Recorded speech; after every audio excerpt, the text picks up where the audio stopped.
There is a question that keeps coming up in policy circles, in business boardrooms, and at kitchen tables across America.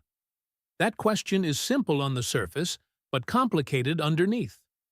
Are the decisions Washington is making on trade right now actually working? And who is paying the price? That is exactly the right way to frame it, because tariff decisions never happen in isolation. They are connected to jobs, prices, diplomatic relationships, and long-term economic strategy.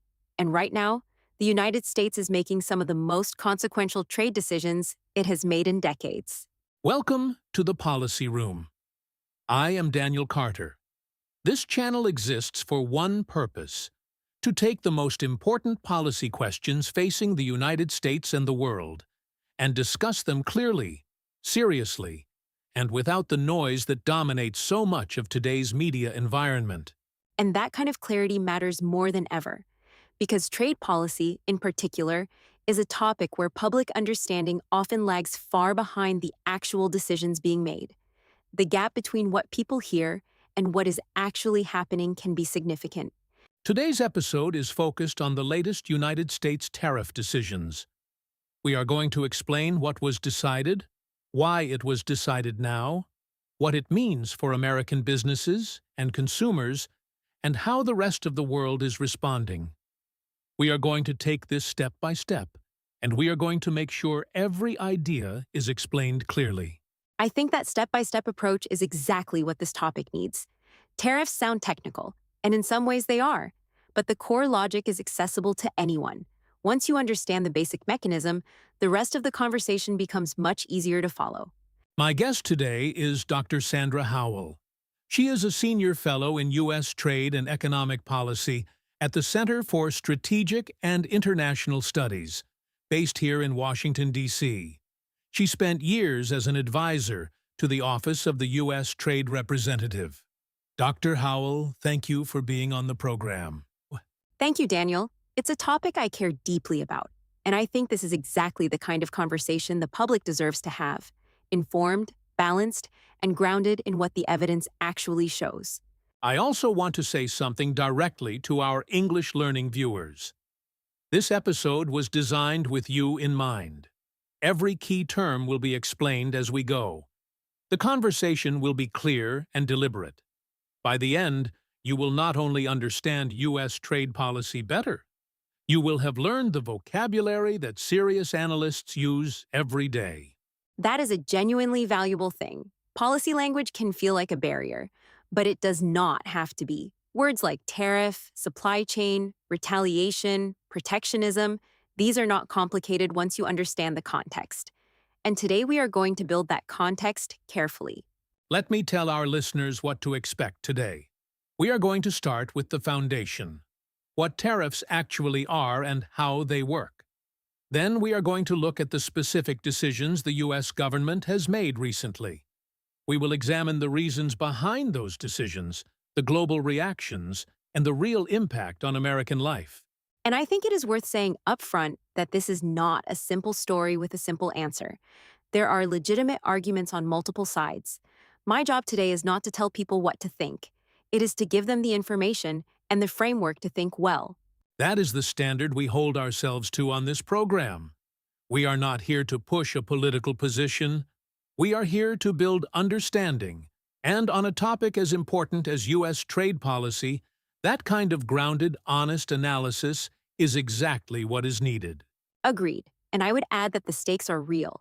These decisions affect prices at the grocery store, jobs in manufacturing towns, relationships with allies, and the long-term position of the United States in the global economy. This is not abstract. It touches people's lives directly. Perfectly said. The stakes are real. The decisions are significant. And the conversation starts right now. We have a lot of ground to cover today, and I want to make sure we use our time well. So let us begin at the very beginning. Because before we can talk about what the U.S. decided, we need to make sure everyone understands what we are actually talking about. That foundation is essential, and once it is in place, everything else in today's conversation will make much more sense. The details of current policy become clearer when you understand the basic tool that is being used. In the next part of our conversation, we are going to answer one foundational question. What exactly is a tariff? How does it work? And why does it matter? Dr. Howell will walk us through it in plain, clear language. And from there, we will build steadily toward the bigger and more complex picture that is unfolding right now in Washington and across the world. So let us start with the foundation. Before we can talk about what the United States government has decided, before we can talk about China or the European Union or supply chains, we need to make sure everyone watching understands one core concept. Dr. Howell, as simply and clearly as possible, what is a tariff? A tariff is a tax. That is the simplest way to put it. It is a tax that a government places on goods that are brought in from another country. When an American company imports steel from abroad, for example, the U.S. government can require that company to pay an additional percentage of the value of that steel. That payment goes to the government. That is a tariff. So, it is not a fee paid by the foreign country, it is paid by the American company that is doing the importing. That is an important distinction, and one that I think a lot of people get wrong. You are absolutely right, and that misconception is one of the most common ones we see in public discussions. The foreign country does not write a check to Washington. The American importer pays the tariff at the border, and very often, that added cost gets passed along to businesses further down the supply chain and ultimately to consumers. Let me give a practical example so this is completely clear. If I am an American company and I am buying shoes manufactured in Vietnam, and the U.S. government places a 20% tariff on those shoes, I now pay 20% more than I did before. And if I want to stay profitable, I may raise my prices. Which means the person buying those shoes at the store pays more. That is exactly right. And that example illustrates something important. Tariffs are not invisible policy tools that operate somewhere far away from everyday life. They have a direct connection to the prices people pay. That connection is not always immediate, and it is not always simple, but it is real. Now, who actually collects the tariff? Is it the Treasury Department? Is it some trade agency? How does the mechanics of collection work? The collection happens at the border, and it is administered by U.S. Customs and Border Protection. When a shipment arrives in the United States, it is assessed and categorized. If a tariff applies to that category of goods, the importer is required to pay that amount before the goods are cleared. It's a formal legal obligation, not optional. So it is built directly into the import process. You cannot simply choose not to pay it. If you want your goods to enter the country legally, the tariff must be paid. Correct. And this is why tariffs are considered a trade barrier. They do not physically block goods from entering, but they make importing more expensive. And when something becomes more expensive, demand for it tends to fall. That is the economic mechanism at work. I want to make sure our English-learning viewers are keeping up with the vocabulary here. We have used several important words already. Let me name a few. Tariff, a tax on imported goods. Import, goods brought into a country from abroad. Export, goods sent out of a country to another market. Trade barrier, anything that makes international trade more difficult or expensive. These are words you will see constantly in economic news. Those are exactly the right words to know. I would also add two more that come up frequently. The word duty, which is essentially a synonym for tariff, used interchangeably in legal and government documents, and the word levy, which simply means to impose or charge a tax. When you read that the U.S. has levied a tariff, it means the U.S. has officially applied one. Duty and levy. Good additions. Now, Dr. Howell, governments have many tools available to them when it comes to trade. Why do they specifically reach for tariffs?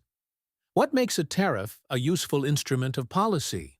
Governments use tariffs for several reasons. The first is revenue. Historically, tariffs were one of the primary ways governments funded themselves. The second is protection. By making foreign goods more expensive, domestic producers face less competition, which can support local industries and jobs. The third is leverage. Tariffs can be used as a negotiating tool in trade disputes. So tariffs serve multiple functions at once. They can raise money, protect industries, and signal political intent, all at the same time. That is actually quite a versatile policy tool. It is, and that versatility is part of why tariffs have been used throughout history, by the United States and by virtually every major economy in the world. They are not new, and they are not radical. What changes is how aggressively they are applied and against whom. I want to briefly distinguish between a tariff and something more extreme, a trade embargo. Because I think some people may hear the word tariff and think it means the U.S. is cutting off trade entirely. That is not what a tariff does. That is an important distinction. An embargo is a complete prohibition. It means no trade at all with a particular country or in a particular good. A tariff does not stop trade. It makes trade more expensive. Goods still move, but the economics of that movement change. Those are very different policy positions with very different consequences. More expensive, but not blocked. That distinction matters. So let me do a quick recap before we move forward. A tariff is a tax on imported goods paid by the importer, collected at the border by U.S. Customs. It makes foreign goods more expensive, which can protect domestic producers but can also raise prices for consumers. Governments use tariffs for revenue, protection, and leverage. And a tariff is not an embargo. Trade continues, but under different economic conditions. That is a precise and accurate summary, and it gives us the foundation we need to understand everything that follows. Because once you understand what a tariff does mechanically, you can start to evaluate whether any specific tariff decision is likely to achieve its stated goals and at what cost. And that evaluation, that honest, evidence-based assessment, is exactly what we are going to do throughout this episode. We now have the foundation in place. In the next part of our conversation, we are going to move from theory into current events. Because the United States has recently made a significant set of tariff decisions, specific sectors, specific countries, specific percentages. And understanding what was actually decided and when is the essential next step. So we have the foundation. We understand what a tariff is, how it works, and why governments use it.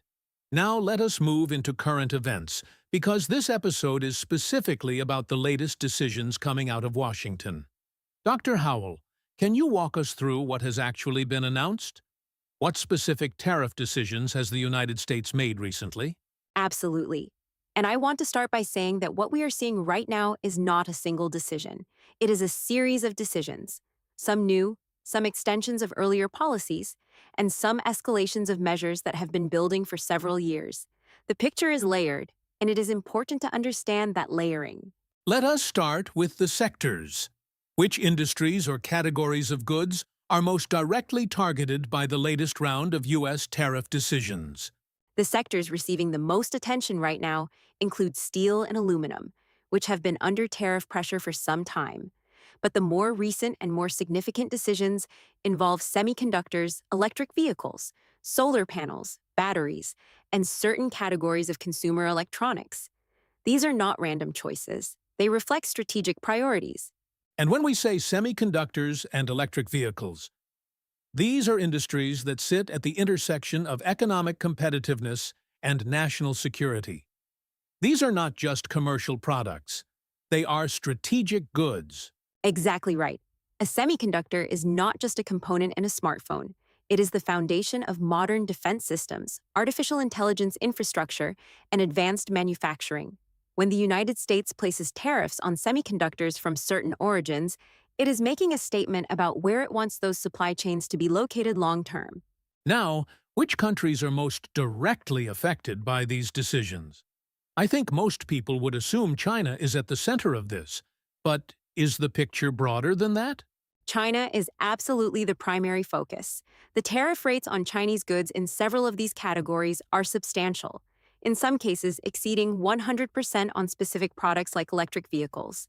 But the decisions also touch the European Union, Canada, Mexico, and several other trading partners, depending on the specific measure and the legal authority being used. 100% tariffs on electric vehicles from China. That is a significant number. For our English-learning viewers, That means if a Chinese electric vehicle has a base price of $40,000, the tariff alone adds another $40,000 on top of that. That essentially removes Chinese electric vehicles from the American market. That is the intended effect in that specific case, yes. It is a prohibitive tariff, designed not primarily to generate revenue, but to block market entry. And that tells you something important about the strategic intent behind the decision. This is not about collecting taxes. It is about reshaping market structure. Let us talk about the legal mechanisms. How does the United States government actually impose these tariffs? What laws or executive authorities are being used? There are several legal tools in play. The most prominent is Section 301 of the Trade Act of 1974. This provision allows the U.S. Trade Representative to investigate and respond to foreign trade practices that are considered unfair or harmful to American commercial interests. Section 301 has been the primary vehicle for tariffs on Chinese goods. Section 301. That is a term our viewers will see frequently in trade news. It is essentially the legal foundation that allows the U.S. government to say, "We have determined that your trade practices are unfair, and we are responding with tariffs." That is a clear and accurate way to put it. There are also other mechanisms. Section 232, which addresses national security concerns and was used for steel and aluminum tariffs, and executive orders, which allow the president to act relatively quickly in certain circumstances. The legal architecture of U.S. trade policy is actually quite complex. So the government is using multiple legal pathways simultaneously, each with its own justification and its own scope. That helps explain why the tariff landscape looks so varied. Different products, different countries, different legal authorities. Precisely. And that variation matters when you are trying to understand the full picture. A tariff imposed under Section 232 for national security reasons operates differently, both legally and diplomatically, than one imposed under Section 301 for unfair trade practices. The justification shapes the response it generates internationally.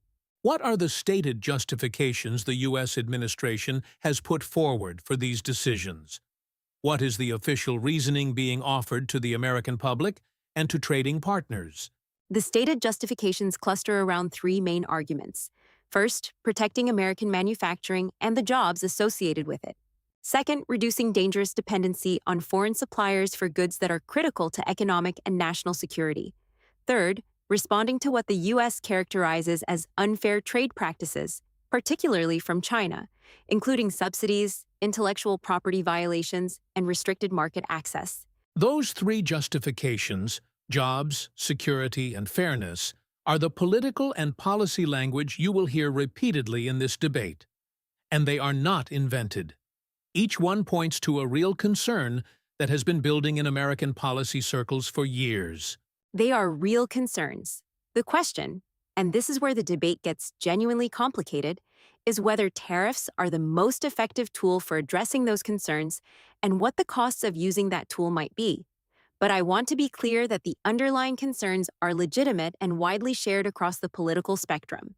I want to ask you something important, Dr. Howell. When we look at these decisions as a whole, how much of what is happening right now is genuinely new?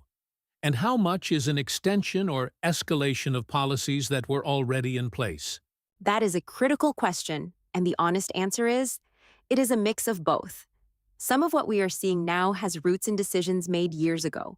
The Section 301 tariffs on Chinese goods, for example, began in 2018. What is new is the scope, the specific sectors being targeted, and the rate levels in certain categories. The direction of policy is not new. The intensity is. So we are not looking at a sudden reversal of American trade philosophy. We are looking at an acceleration of a trend that has been developing for several years, becoming more targeted, more specific, and in some cases more aggressive. That is a fair characterization. And understanding it as a trend rather than a sudden event is important, because it tells you that whatever comes next is likely to be shaped by the same underlying forces, not a temporary political moment, but a structural shift in how the United States thinks about trade. One more dimension I want to cover in this section, the political dimension. Because tariffs on China, in particular, enjoy support across both major American political parties. This is not a partisan issue in the way that many policy questions are. That bipartisan consensus is actually one of the most significant features of the current trade environment. There are genuine disagreements about method and about the right level of tariffs, but the broad position that the United States needs to be more strategic and more protective in its trade relationships, particularly with China, that position has support on both sides of the aisle. Which tells us that regardless of which party controls Washington, the direction of U.S. trade policy is unlikely to reverse dramatically in the near term. The forces driving these decisions are deeper than any single administration. Correct. And that continuity is important for anyone trying to understand where American trade policy is headed. The specific measures may change. The underlying philosophy, prioritizing domestic resilience and strategic competitiveness, is now deeply embedded in the policy conversation. So to summarize where we are, the United States has made a series of significant tariff decisions targeting key sectors including semiconductors, electric vehicles, steel, aluminum, and solar panels. China is the primary focus, though other partners are affected. Multiple legal authorities are being used simultaneously. The stated justifications involve jobs, national security, and trade fairness. And these decisions represent not a sudden change, but an acceleration of a trend that has been building for years, with broad political support across party lines. That summary captures it well, and it gives us exactly the right foundation to ask the next question, which is not just what was decided, but why now? What specific forces and pressures brought these decisions to this particular moment in time? That is exactly where we are headed. Because understanding the timing of these decisions is just as important as understanding the decisions themselves.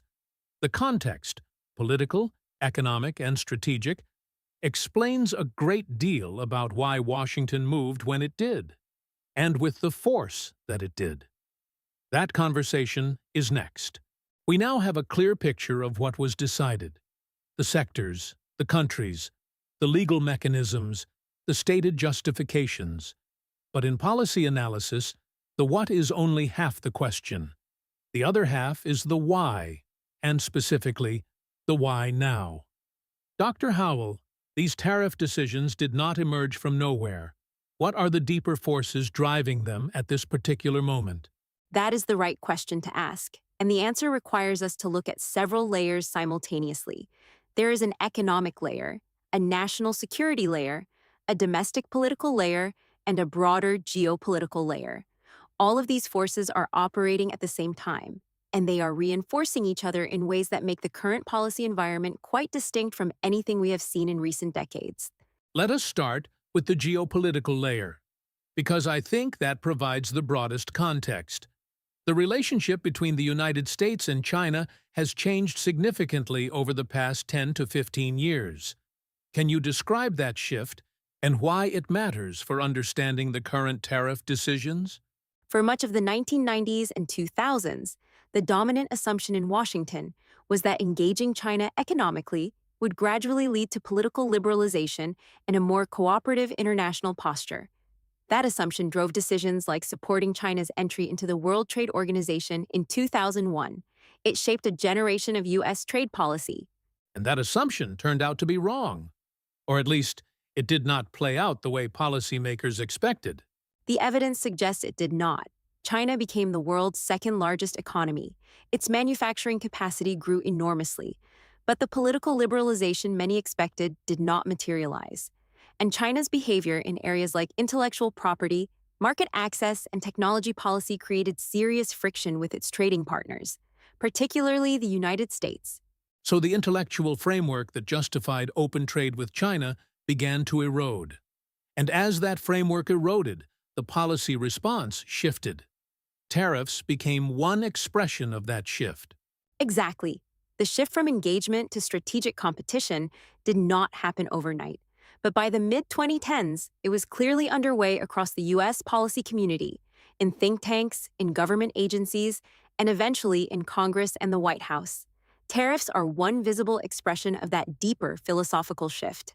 Now, let us bring in the national security dimension, Because I think one of the most significant developments in recent years has been the way trade policy and national security policy have become intertwined. Can you explain how that happened? The clearest turning point was the global semiconductor shortage that began in 2020 and intensified through 2021 and 2022, when automotive plants in the United States had to shut down production lines because they could not get chips. And those chips were predominantly manufactured in Taiwan and South Korea.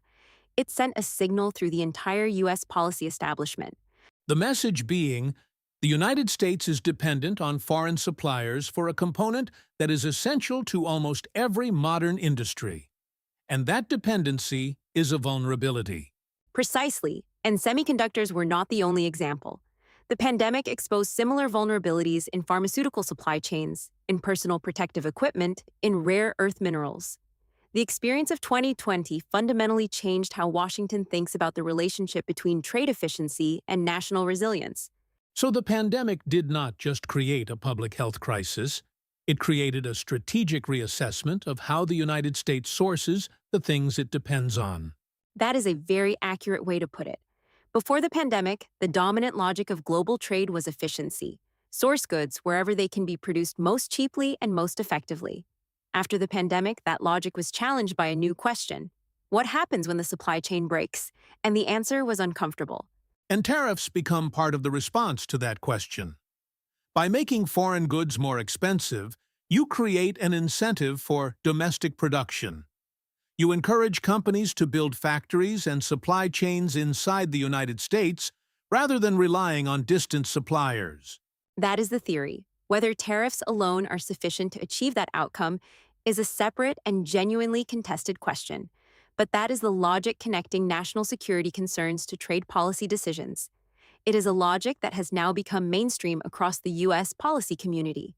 Let us talk about the domestic political layer.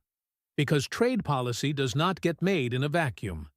It gets made in a political environment where elected officials respond to constituents, to economic pressures, and to the demands of specific industries and communities. How has domestic political pressure shaped these decisions? The political pressure has been building for decades. Communities in the American Midwest and Southeast that were once home to thriving manufacturing industries experienced significant job losses as production moved overseas, particularly to China, through the 1990s and 2000s. Those communities did not disappear. Their political voices became louder over time. And those voices created pressure on both political parties to respond, to be seen as defending American workers and American manufacturing against what many people in those communities experienced as unfair competition. Correct. Labor unions, which traditionally aligned with one political party, and domestic manufacturers, which traditionally aligned with the other, both pushed for stronger trade protection. That created an unusual political dynamic, bipartisan pressure for a more protective trade posture, and politicians on both sides responded to it. So the tariff decisions we are seeing now are not just a response to geopolitical calculations. They are also a response to decades of accumulated economic anxiety in American communities that felt left behind by globalization. That human dimension is essential to understanding the politics of trade. When economists model the gains from free trade, those gains are often diffuse, spread across millions of consumers in the form of slightly lower prices.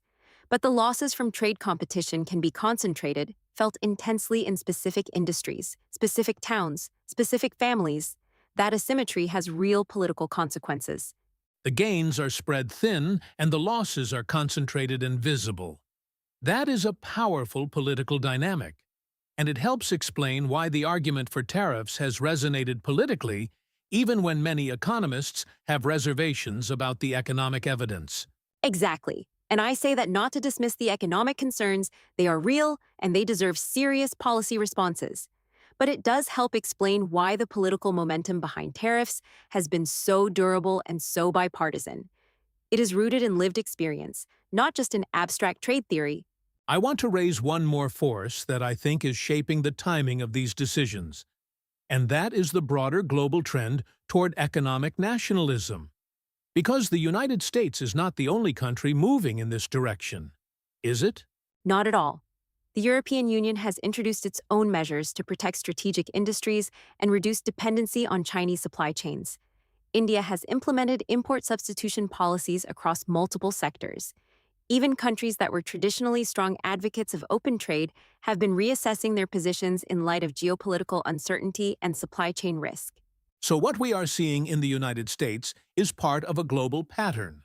Economic nationalism, the idea that countries should prioritize domestic production and reduce dependency on foreign suppliers, is rising across multiple major economies simultaneously.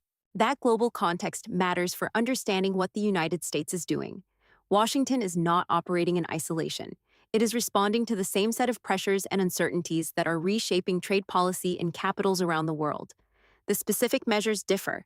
The underlying direction is remarkably consistent. Dr. Howell, I want to ask you something that gets to the heart of the analytical debate here. When you look at all of these forces together, the geopolitical shift, the national security concerns, the domestic political pressure, the global trend toward nationalism, are the tariff decisions we are seeing primarily an economic response, or are they primarily a political signal? My honest assessment is that they are both, and that trying to separate the two is somewhat artificial at this stage. The economic concerns are genuine. Supply chain vulnerability is a real problem that deserves a serious policy response.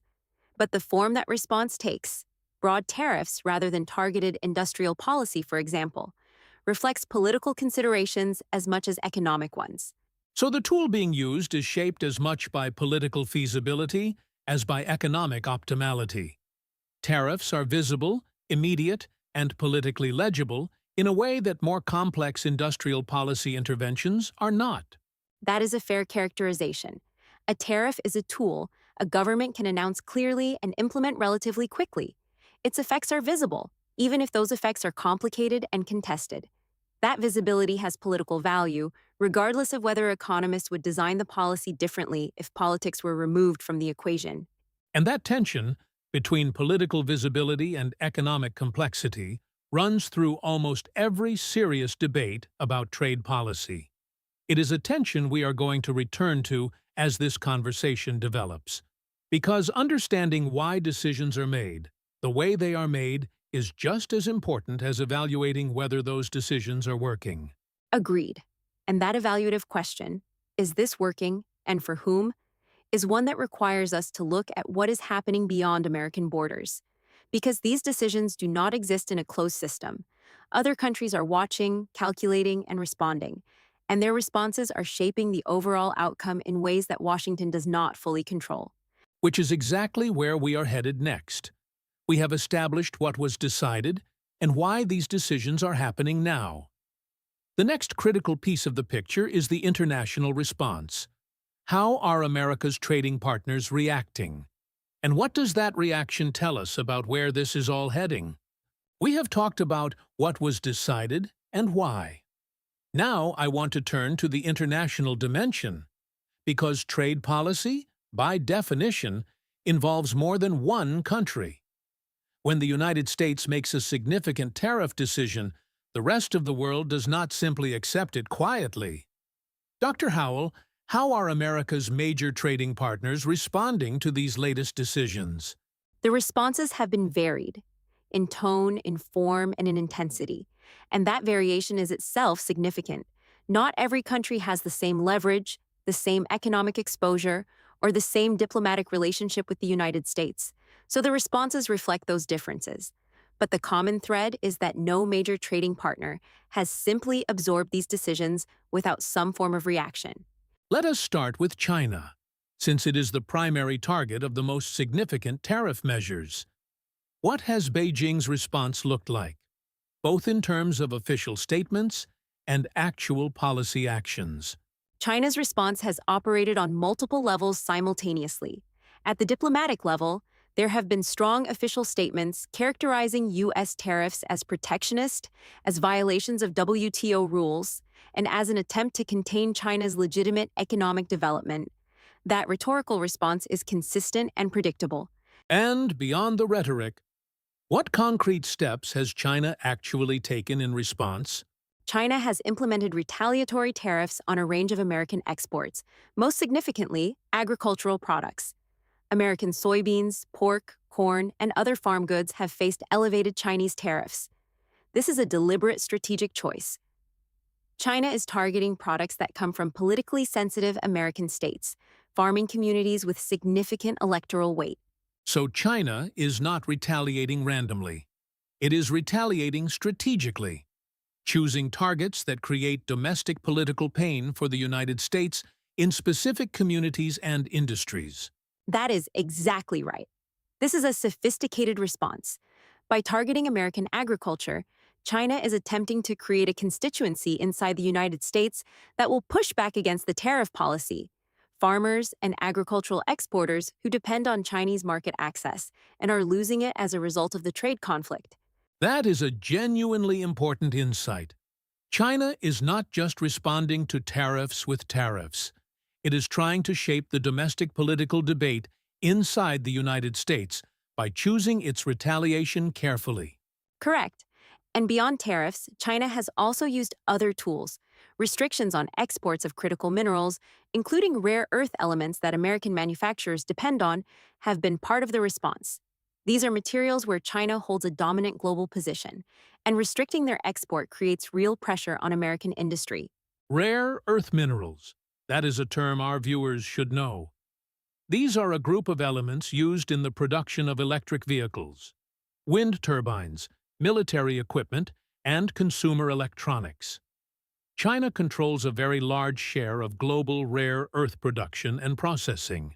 That gives Beijing significant leverage. Significant leverage is the right phrase, and China has shown a willingness to use that leverage as part of its broader response to American trade pressure. This is one reason why the U.S. is investing heavily in trying to develop alternative rare earth supply chains in Australia, Canada, and domestically. But those alternatives take years to develop at scale. Let us move to the European Union. The EU is one of America's most important trading partners and a close diplomatic ally. How has Europe responded to U.S. tariff decisions, particularly those that affect European exports? The European response has been a combination of frustration, formal legal challenge, and quiet diplomatic pressure. Europe has consistently argued that unilateral U.S. tariff decisions, particularly those justified on national security grounds under Section 232, are inconsistent with international trade rules. The EU has filed disputes at the WTO and has at various points threatened or implemented countermeasures of its own. So Europe is pushing back through legal and institutional channels, using the WTO dispute resolution system rather than immediately escalating with aggressive counter-tariffs. Primarily, yes, though it is worth noting that Europe has also shown it is willing to act when it feels sufficiently provoked. When U.S. steel and aluminum tariffs were applied to European exports, the EU responded with targeted tariffs on iconic American products: bourbon whiskey, Harley-Davidson motorcycles, orange juice. These choices were not accidental. Again, strategic targeting. Products associated with specific American states and industries: Kentucky bourbon, Wisconsin motorcycles. The message being, we can create political pain for you too. Exactly. And that pattern, both China and the EU choosing retaliatory targets for their political symbolism as much as their economic significance, tells you something important about how trade disputes actually work in practice. They are as much about political signaling as they are about economic calculation.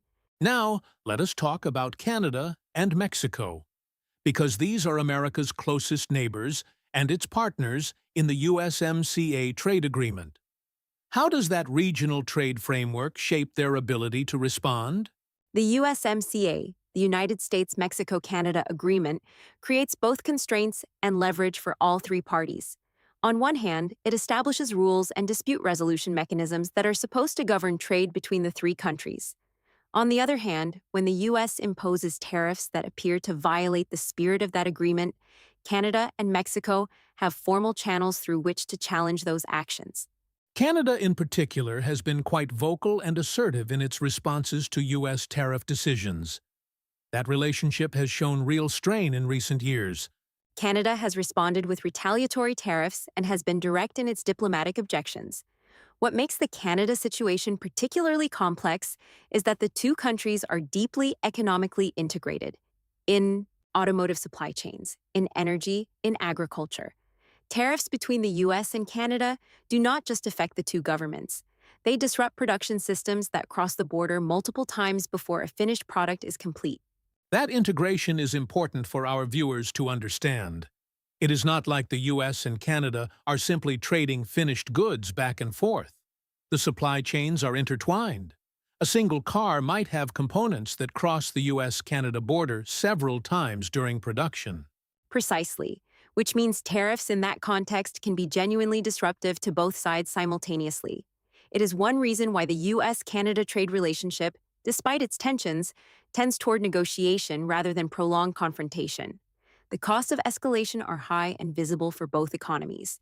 I want to ask about a dimension that does not always get enough attention: the position of smaller economies and developing nations that are caught between the United States and China. What is their situation? Their situation is genuinely difficult. Many developing economies in Southeast Asia, Latin America, and Africa have deep trade relationships with both the United States and China. As those two powers move toward greater economic separation, smaller countries face pressure, sometimes explicit, sometimes implicit, to align more closely with one side or the other. And for many of those countries, that is not a choice they want to make. They want access to both markets. They want the investment that comes from both major powers. Being forced to choose is economically and politically costly. That is right. And some countries have actually benefited in the short term from US-China trade tensions, as American companies have sought to move manufacturing out of China and into Vietnam, Mexico, India, and other locations. But that benefit comes with its own pressures and uncertainties. The broader instability of the trading environment creates real risks for countries that depend heavily on export-led growth. Let us talk about the WTO, the World Trade Organization. Because this institution is supposed to be the referee of global trade disputes, what role is it actually playing in the current situation? The WTO's role has been significantly constrained in recent years, and that constraint is itself an important part of the story. The WTO has a dispute resolution system, a process through which countries can formally challenge each other's trade measures and receive binding rulings. That system has historically been one of the most effective mechanisms in international law.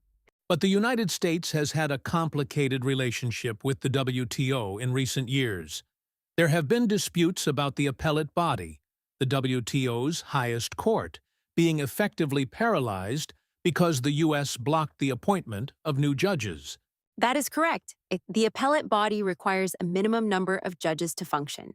The United States blocked new appointments, which left the body unable to hear appeals. That effectively undermined the enforcement mechanism of the entire dispute resolution system.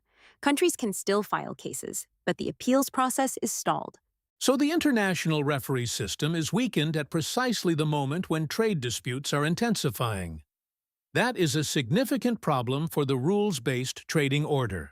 It is, and it reflects a broader shift in American thinking, a growing skepticism that multilateral institutions adequately serve U.S. interests, combined with a preference for bilateral negotiations where American leverage is greater. Whether that shift is strategically wise is debated, but it is real, and it shapes the international environment in which all of these tariff decisions are playing out. Let me offer a summary of where we are in this section. China has responded with retaliatory tariffs on U.S. agriculture and restrictions on rare earth exports, targeting products chosen for political as much as economic effect. The European Union has filed WTO challenges and implemented symbolic counter-tariffs. Canada and Mexico are navigating the tensions within the USMCA framework, with significant disruption to deeply integrated supply chains. Smaller economies are caught between two competing powers and facing pressure to choose sides. And the WTO, the institution designed to manage these disputes, is operating in a weakened state at a moment when it is needed most. That summary captures the international landscape accurately, and what it reveals is that the United States is not operating in a permissive environment where its decisions go unanswered. Every significant tariff measure generates a response, sometimes economic, sometimes diplomatic, sometimes legal. Managing those responses is as important as making the initial decision. Which raises the question that sits at the center of this entire episode. Are these tariff decisions achieving their intended goals, and at what cost? That question requires us to look carefully at what is happening inside the United States. To American businesses, American workers, and American consumers. That domestic picture is where we are headed next. We have mapped the international response, the retaliatory tariffs, the diplomatic friction, the institutional strain. Now I want to bring this conversation back home. Because ultimately, the measure of any trade policy decision is what it does to the people living inside the country that made it. Dr. Howell, what is the actual impact of these tariff decisions on American businesses and American consumers? This is where the conversation becomes most concrete and most important, because there is a tendency in trade policy discussions to stay at the level of governments and diplomatic relationships. But tariffs are not abstract. They affect the cost of building a house, buying a car, running a small business, and stocking a grocery store. The domestic impact is real and it is varied. Let us start with the most fundamental mechanism. We established earlier that tariffs are paid by American importers. How does that cost then move through the economy? How does it get from the importer to the consumer? The transmission process works through what economists call pass-through. When an American importer faces a higher cost because of a tariff, they have a limited number of options. They can absorb the cost themselves, accepting a lower profit margin. They can find an alternative supplier not subject to the tariff, or they can pass some or all of the cost forward to the businesses they sell to and ultimately to the end consumer. And in practice, which of those options tends to dominate? Do importers absorb the cost, or do they pass it on? The research on this question has been fairly consistent. For the tariffs imposed on Chinese goods in recent years, studies found that the costs were passed through to American buyers at a very high rate. In many cases, nearly the full tariff cost was reflected in higher prices paid by American businesses and consumers. The foreign exporter absorbed relatively little of the burden. Which directly contradicts the claim that tariffs make foreign countries pay. The evidence suggests that in most cases, it is American buyers who absorb the cost, not the foreign producer. That is what the economic evidence shows, yes, and it is one of the most important facts in this entire debate. It does not mean tariffs are never justified. There can be strategic reasons to accept short-term cost increases. But the claim that tariffs are free or that they are paid by the other side is not supported by the data. Let us get specific about sectors. Which American industries are feeling the impact of these tariff decisions most directly, and in what ways? Construction is one of the most visible examples. Steel and aluminum tariffs have raised the cost of structural materials, which means building a commercial property, a bridge, or an apartment complex costs more than it did before.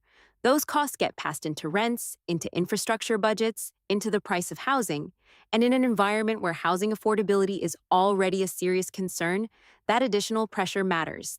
So the steel tariff that is designed to protect American steel workers has a knock-on effect on construction costs, which affects developers, contractors, and ultimately renters and home buyers. That is the complexity of tariff economics. A tariff protects one group while creating costs for another. The steel producer benefits, the construction company pays more, the home buyer faces higher costs. These effects are real and they are simultaneous. Evaluating the net impact requires looking at all of them together. What about the automotive sector? Because cars are a major consumer purchase, and they involve incredibly complex supply chains with components crossing multiple borders. The automotive sector is one of the most complex cases precisely because of that supply chain integration. A typical American-assembled vehicle contains components from dozens of countries. Tariffs on imported steel, aluminum, and auto parts raise the cost of domestic assembly. Tariffs on finished vehicles from certain countries affect consumer choices. The overall effect is upward pressure on vehicle prices across the board. And American consumers have already seen vehicle prices rise significantly in recent years. Tariffs are one contributing factor among several. But they are a factor. They are a contributing factor, yes. And it is important to be precise here. Tariffs are not the only driver of higher vehicle prices. Supply chain disruptions, semiconductor shortages, and strong consumer demand have all played roles. But tariffs add a layer of cost that would not otherwise be there. And that layer is real, even if it is difficult to isolate precisely. Let us talk about consumer electronics. Smartphones, laptops, tablets. These are products that most American households use every day, and they are predominantly manufactured in Asia. How have tariffs affected this sector? Consumer electronics have been at the center of some of the most politically sensitive tariff decisions, precisely because the products are so visible and so widely used. The supply chains for smartphones and laptops are extraordinarily complex. Components sourced from multiple countries, assembled primarily in China, and sold globally. Tariffs on those products create immediate cost pressures for American technology companies. Companies like Apple, Dell, and others have been vocal about the cost implications of tariffs on their supply chains. Some have moved portions of their manufacturing to other countries, Vietnam, India, partly in response to tariff pressure. That supply chain diversification response is significant. It shows that tariffs do change business behavior, which is part of their intended purpose. But the transition is expensive, slow, and imperfect. You cannot move a complex manufacturing ecosystem overnight. And during the transition period, costs are elevated and uncertainty is high. Now, I want to spend some time on the other side of the ledger, because tariffs are not purely negative for all American businesses. Some industries benefit. Can you walk us through who is gaining from these decisions? Absolutely. Domestic steel and aluminum producers have benefited from tariff protection. With foreign competition made more expensive, American steel mills have seen increased demand for their output. Domestic solar panel manufacturers have benefited from tariffs on Chinese panels. And the semiconductor manufacturing sector is being actively encouraged to expand domestic capacity, with tariff protection as one supporting mechanism, alongside direct subsidies through legislation like the CHIPS Act. So the picture is genuinely mixed. Some American industries and workers are better off because of these tariffs. Others are facing higher costs. The question of whether the net effect is positive depends on how you weigh those different groups against each other.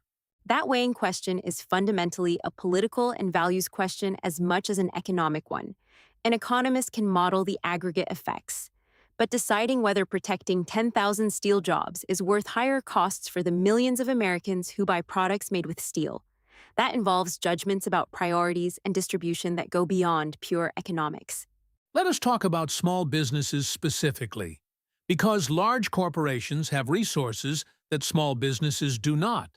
Legal teams, financial reserves, the ability to absorb costs, or restructure supply chains. How are smaller American businesses navigating this environment?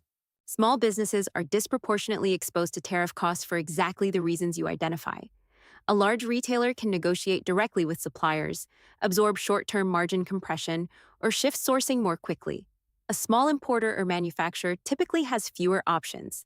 They face higher costs, less negotiating leverage, and less capacity to restructure their supply chains rapidly. And many small businesses operate on thin margins to begin with. An additional cost layer, even a relatively modest one, can be the difference between profitability and loss.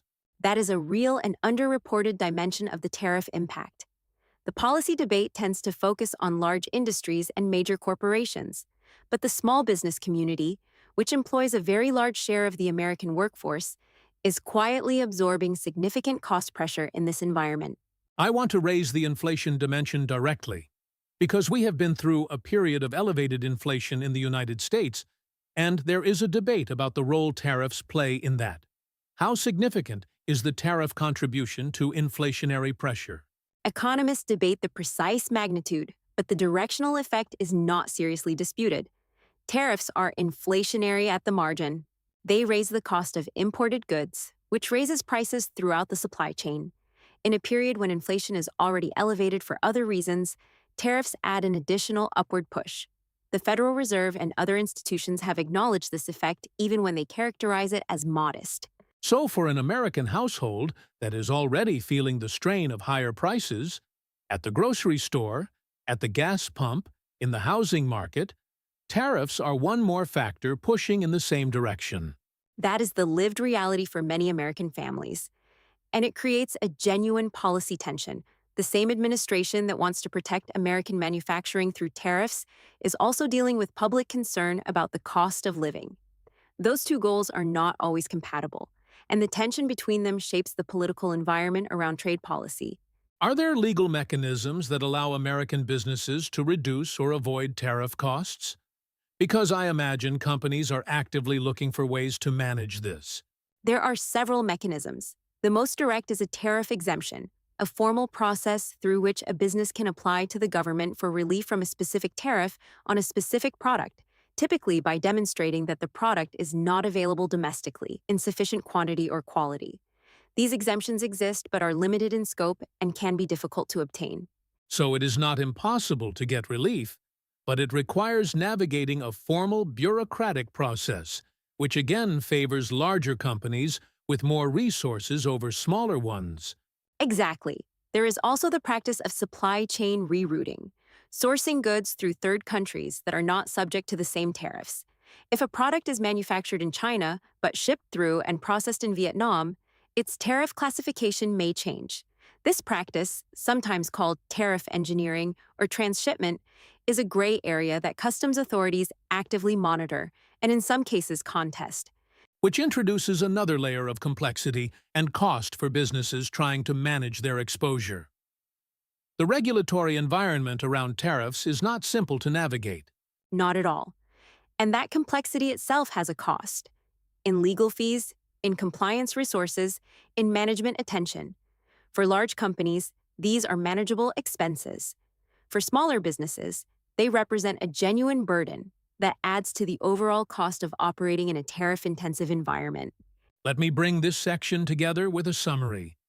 The domestic impact of these tariff decisions is real, varied, and distributed unevenly across the American economy. Construction, automotive, and consumer electronics sectors face higher input costs that are largely passed through to businesses and consumers. Domestic steel, aluminum, and semiconductor manufacturers benefit from reduced foreign competition. Small businesses are disproportionately exposed relative to large corporations.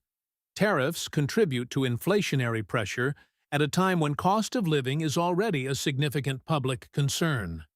And while exemption and rerouting mechanisms exist, navigating them favors those with more resources. That summary captures the domestic picture accurately, and what it reveals is that there is no version of tariff policy that helps everyone simultaneously. Every tariff decision creates winners and losers inside the domestic economy, not just between the U.S. and its trading partners.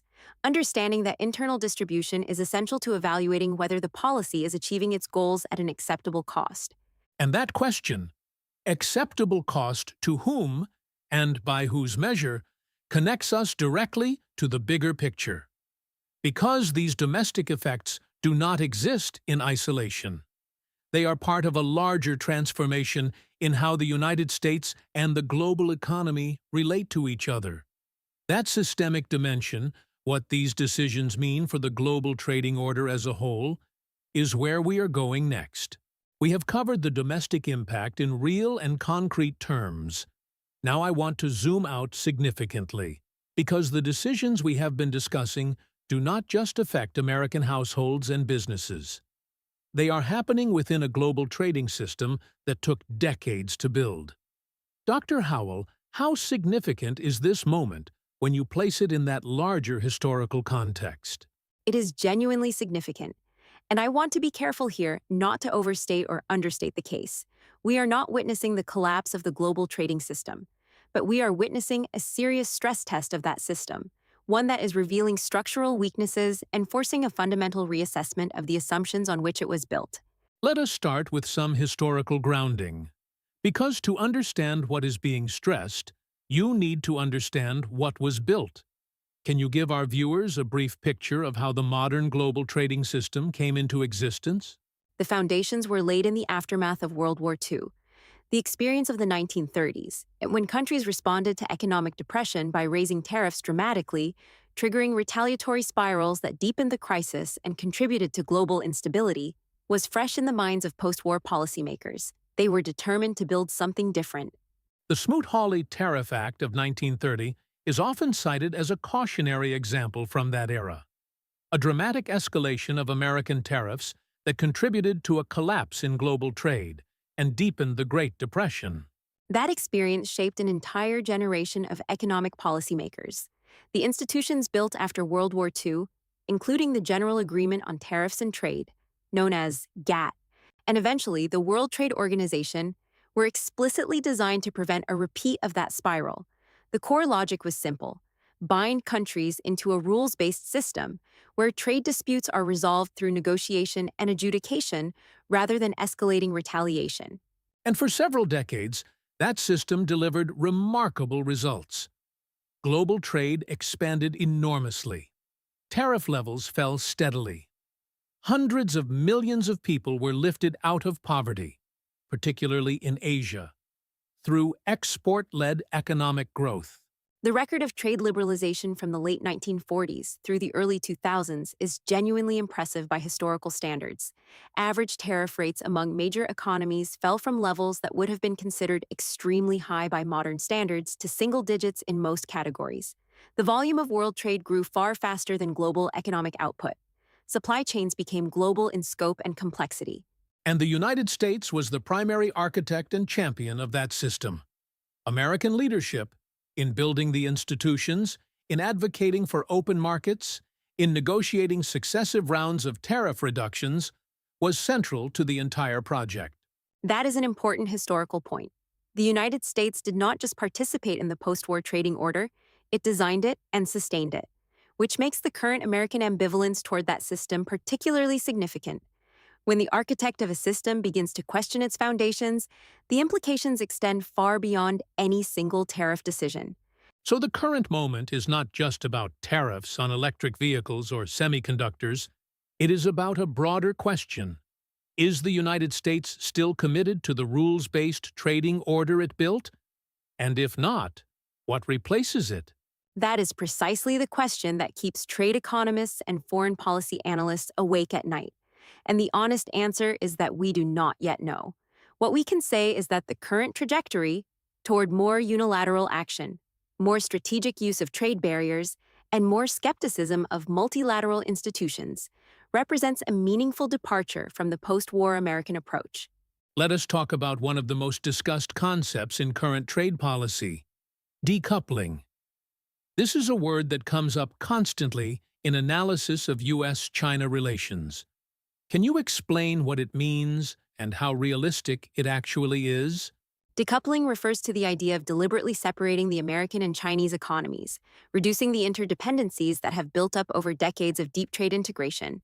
In its most extreme version, it would mean the U.S. and China trading very little with each other and operating largely in separate economic ecosystems.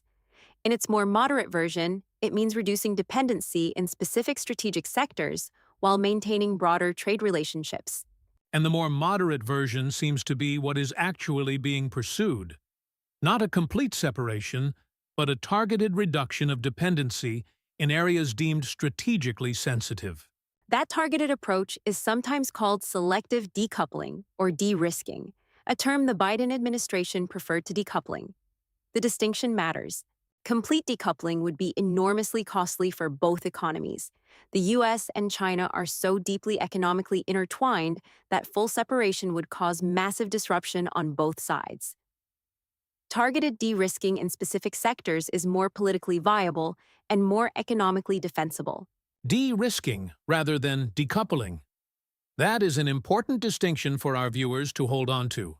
The goal is not to end the relationship, but to reduce vulnerability in specific areas, particularly those with national security implications. Correct.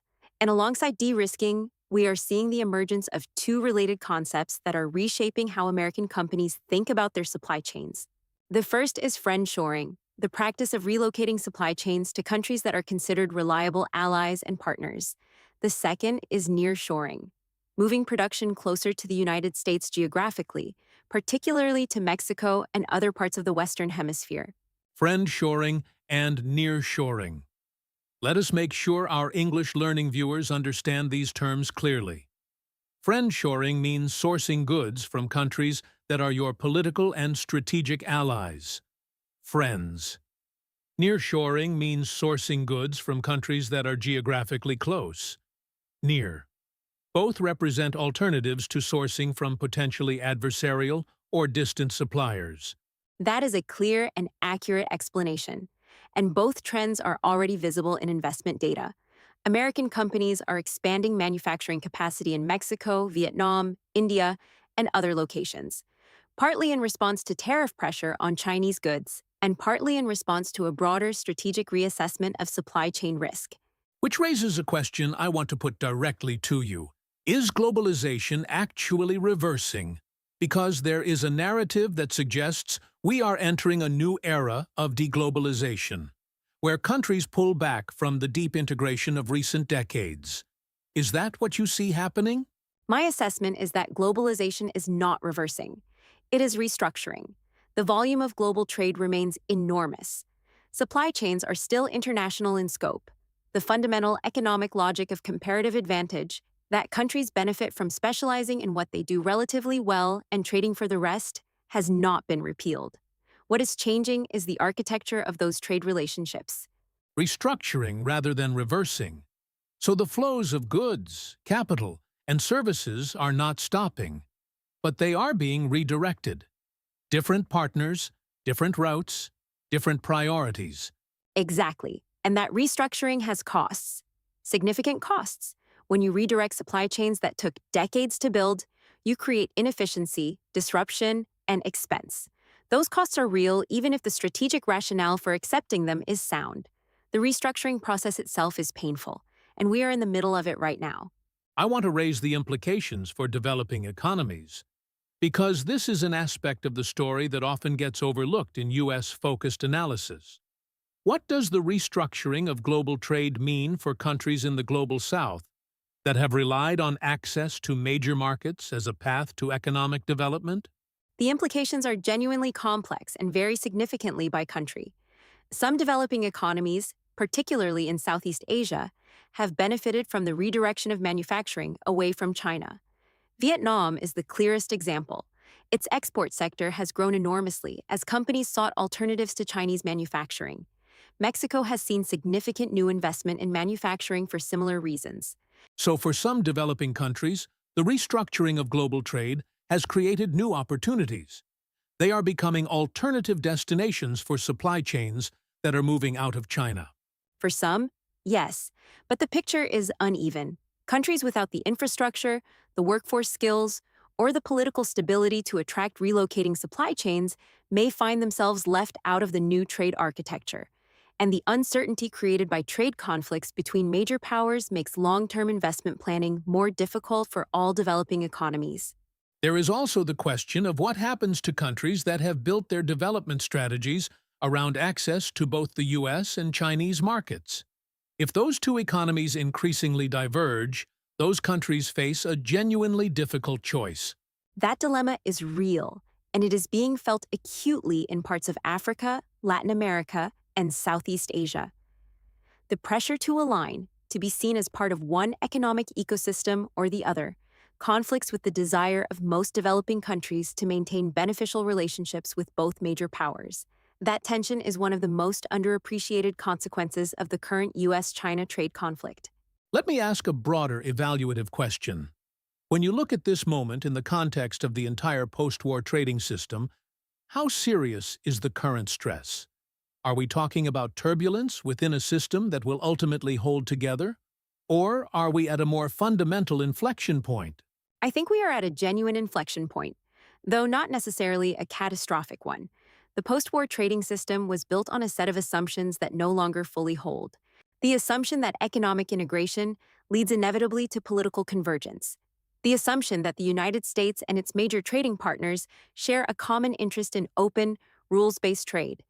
The assumption that multilateral institutions can effectively manage disputes between major powers. Each of those assumptions has been challenged by the events of the past decade, by China's trajectory, by the rise of economic nationalism across multiple major economies, and by the strain on multilateral institutions like the WTO.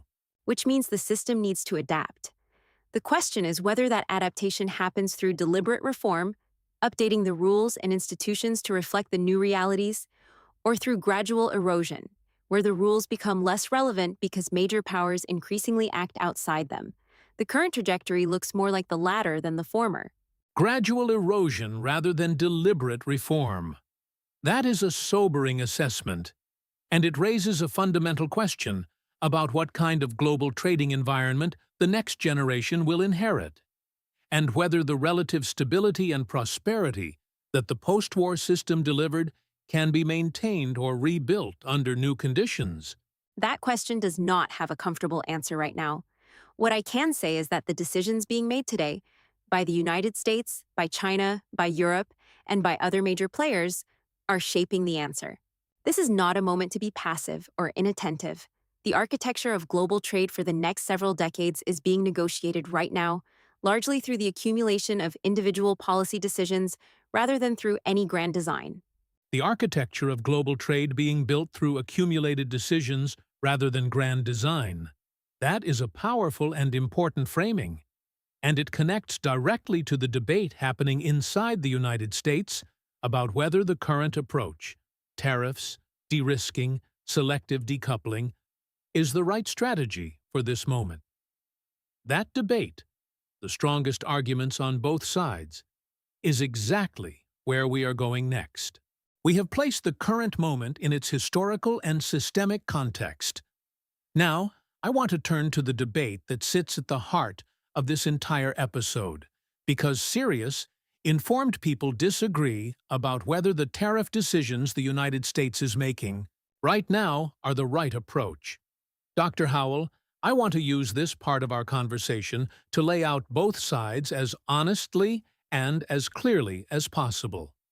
Let us start with the case in favor. What are the strongest arguments that supporters of these tariff decisions make? The case for the current tariff approach rests on several pillars, and I want to present them seriously, because they deserve to be taken seriously. The first and most fundamental argument is about protecting American manufacturing, capacity in industries that are strategically essential. The logic is straightforward. If the United States loses its domestic capacity to produce steel, semiconductors, or advanced batteries, it becomes vulnerable in ways that go beyond economics. And that vulnerability argument has real weight, particularly after the supply chain disruptions of the pandemic era. When the U.S. found itself unable to source critical goods domestically, the strategic cost of that dependency became very visible very quickly. Exactly. Proponents argue that the market alone will not solve this problem.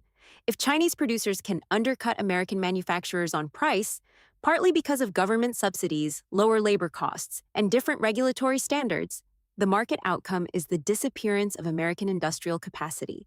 Tariffs correct for that market failure by leveling the competitive field. So the argument is not that free markets are bad in general. It is that the playing field is not level, and tariffs are a tool for correcting that imbalance. You are not rejecting market logic. You are applying it to a market that has been distorted by foreign government intervention. That is a precise and accurate way to frame the pro-tariff argument, and it is a genuinely strong one. The evidence that China subsidizes its strategic industries, all in solar panels, in electric vehicles, in steel, is well documented. When a foreign government effectively pays part of the production cost, the resulting price advantage is not a natural market outcome. It is a product of policy. Responding with policy is arguably appropriate. What is the second major argument in favor of the tariffs? The second argument is about jobs, specifically about preserving and rebuilding manufacturing employment in American communities that have experienced significant economic dislocation. The argument is that trade liberalization over the past 3 decades produced aggregate economic gains, but distributed those gains very unevenly. The communities that lost manufacturing jobs did not automatically transition into new, higher-paying sectors. The gains went broadly to consumers in the form of lower prices, But the losses were concentrated in specific communities, factory towns, industrial regions, where manufacturing was the economic foundation of the entire community. That geographic and social concentration of loss is central to the political and moral case for tariff protection. Proponents argue that a society has an obligation to those communities, not just an obligation to maximize aggregate economic output. From that perspective, a tariff that saves or creates manufacturing jobs in a struggling community has value that does not show up in standard economic models. That is a values argument as much as an economic one, and it resonates deeply in American political culture. The idea that work has dignity, that communities matter, and that policy should not simply optimize for aggregate efficiency at the expense of specific people and places. Precisely. And the third major argument in favor is about leverage. Tariffs are not just economic instruments, they are negotiating tools. The argument is that the United States cannot negotiate effectively with countries that engage in unfair trade practices unless it has credible tools of pressure. Tariffs provide that credibility. The threat of tariffs, and their actual imposition, gives Washington leverage it would not otherwise have.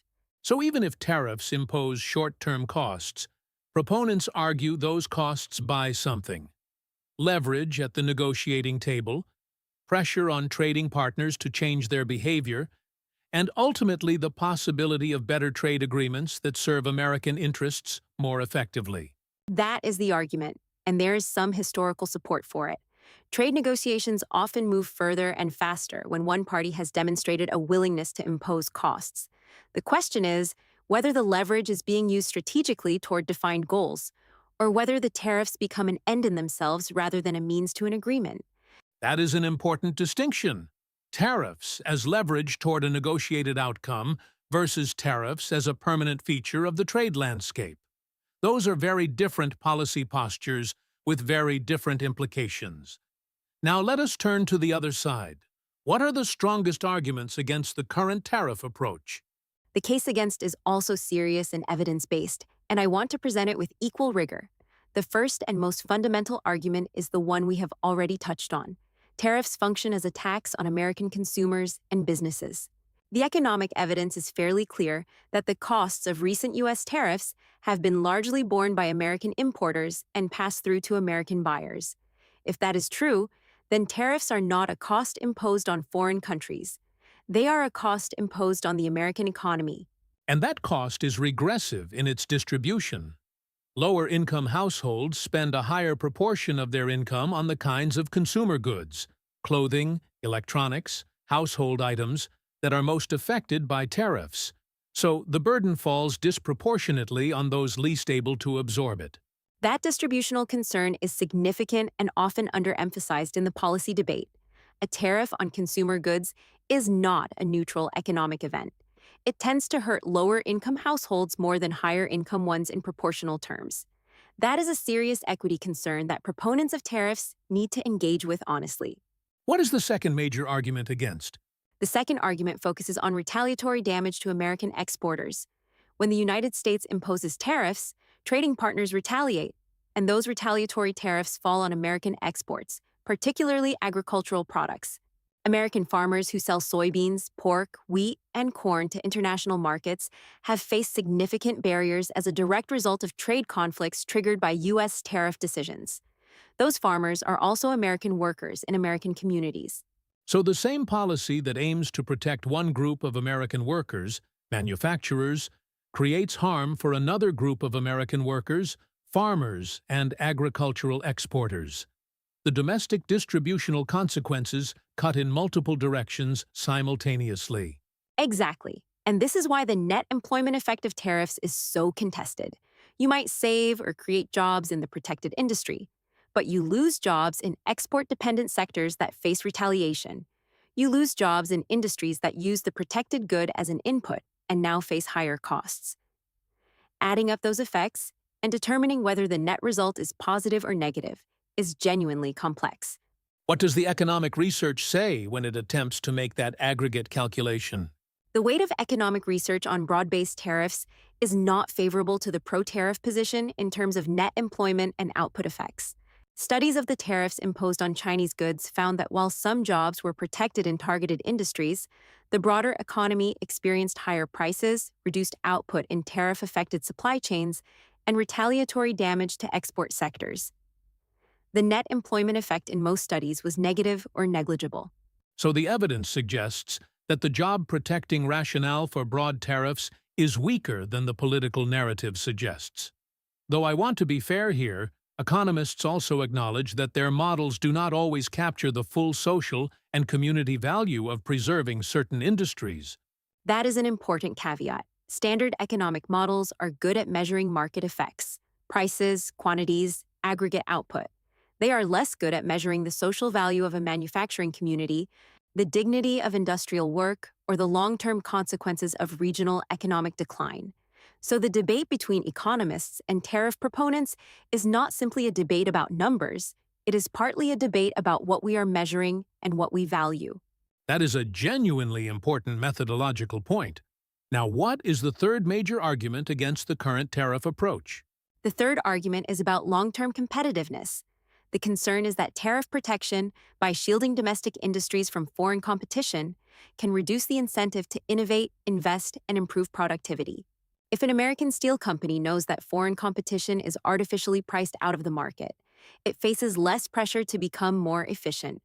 Over time, that reduced competitive pressure can lead to industries that are protected but not dynamic.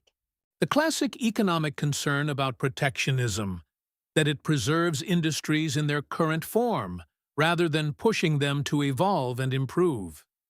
Protection can become a substitute for transformation, rather than a bridge to it. That distinction, protection as a bridge versus protection as a permanent shelter, is critical. The strongest versions of the pro-tariff argument acknowledge this concern and argue for time-limited protection that gives domestic industries the breathing room to invest and modernize. The concern is that in practice, temporary protection tends to become permanent because the protected industries develop political power to sustain it. And the fourth argument against, I want to make sure we cover the diplomatic dimension, because tariffs do not just have economic consequences. They have consequences for alliances and relationships. This is perhaps the most underappreciated argument against the current approach. Tariffs imposed on allies, on Canada, on the European Union, on Japan and South Korea create real diplomatic friction at a moment when American foreign policy depends heavily on maintaining strong alliance relationships. You cannot ask allies to stand with you on China policy, on Russia policy, on global security challenges, and simultaneously impose trade measures that those allies experience as hostile or unfair. There is a coherence problem in American foreign policy when the trade posture and the security posture point in different directions. You want your allies close strategically, but you are creating economic friction that pushes them away. That incoherence has real costs. It creates doubt about American reliability. It gives adversaries an opportunity to drive wedges between the United States and its partners. And it undermines the credibility of American leadership in building the kind of broad coalitions that effective foreign policy requires. These are not hypothetical concerns. They are visible in the current diplomatic environment. Let me ask you to synthesize. You have presented both sides with care and rigor. What does your own reading of the evidence suggest? Not about whether tariffs are ever justified, but about whether the current approach is well calibrated. My honest reading of the evidence is that targeted tariffs in specific strategic sectors, semiconductors, advanced batteries, defense-critical materials, can be justified on national security grounds even if they impose short-term economic costs. The case for protecting those specific industries is stronger than the case for broad-based tariffs across wide categories of consumer goods. So the principle is sound in some contexts, but the application matters enormously. Targeted and strategic is more defensible than broad and sweeping. That is my assessment. And I would add that tariffs work best when they are part of a coherent, broader strategy, paired with investment in domestic industrial capacity, workforce development, and diplomatic coordination with allies. Tariffs alone, without that complementary policy architecture, are unlikely to achieve the goals their proponents articulate. They are a tool, and like any tool, their effectiveness depends on how skillfully they are used and in what combination with other instruments. A tool that requires skill, strategy, and complementary policies to be effective. That is a nuanced and honest conclusion, and it reflects the genuine complexity of this debate. Both sides are pointing to real concerns and real evidence. The question is not whether tariffs can ever be justified, but whether the current approach is well designed, well targeted, and well integrated into a broader strategy. And that evaluative question, is this working and is it well designed, is one that requires ongoing scrutiny. Trade policy is not set and forget. It needs to be monitored, assessed, and adjusted as conditions change and as evidence accumulates.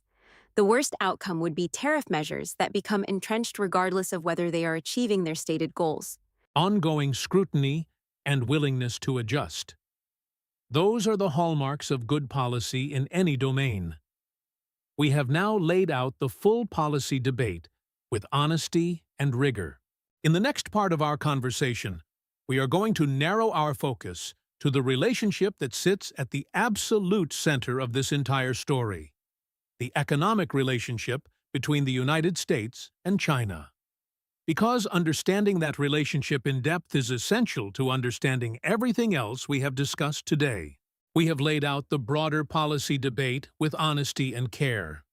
Now, I want to focus specifically on the relationship that sits at the center of virtually everything we have discussed today: the United States and China. This is the most consequential bilateral economic relationship in the world, and it is under serious strain. Dr. Howell, can we start with the basics? How large and how deep is the economic relationship between these two countries? The scale is genuinely staggering. The United States and China are the two largest economies in the world. Their bilateral trade relationship involves hundreds of billions of dollars in goods and services moving between them every year. American consumers buy enormous quantities of Chinese manufactured goods. American companies have invested heavily in Chinese production and in the Chinese consumer market. Chinese entities hold significant amounts of American government debt. The interdependency runs in multiple directions simultaneously. So when we talk about tariffs between the U.S. and China, we are not talking about two economies that have a peripheral relationship. We are talking about two economies that are deeply, structurally intertwined, even as their political relationship has become increasingly adversarial. That tension, deep economic interdependency combined with growing strategic rivalry, is the defining characteristic of the current U.S.-China relationship. It creates a situation where both countries have real incentives to avoid extreme escalation, because the costs of full economic separation would be enormous for both sides, while simultaneously pursuing policies that incrementally increase friction and reduce dependency. Let us trace how this relationship evolved, because it did not always look the way it looks today. Can you walk our viewers through the key phases of the U.S.-China economic relationship over the past 3 decades? The relationship went through several distinct phases. In the 1990s, following China's economic reforms and opening under Deng Xiaoping, the dominant American view was one of cautious optimism. China was growing rapidly, and American businesses saw enormous opportunity.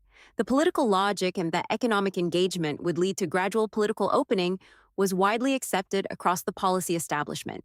And that optimistic phase led to one of the most significant trade decisions of the era: supporting China's accession to the World Trade Organization in 2001. That decision reflected a genuine belief that integrating China into the rules-based trading system would change Chinese behavior over time. The WTO accession was a watershed moment. It gave China access to global markets on terms that accelerated its export growth enormously.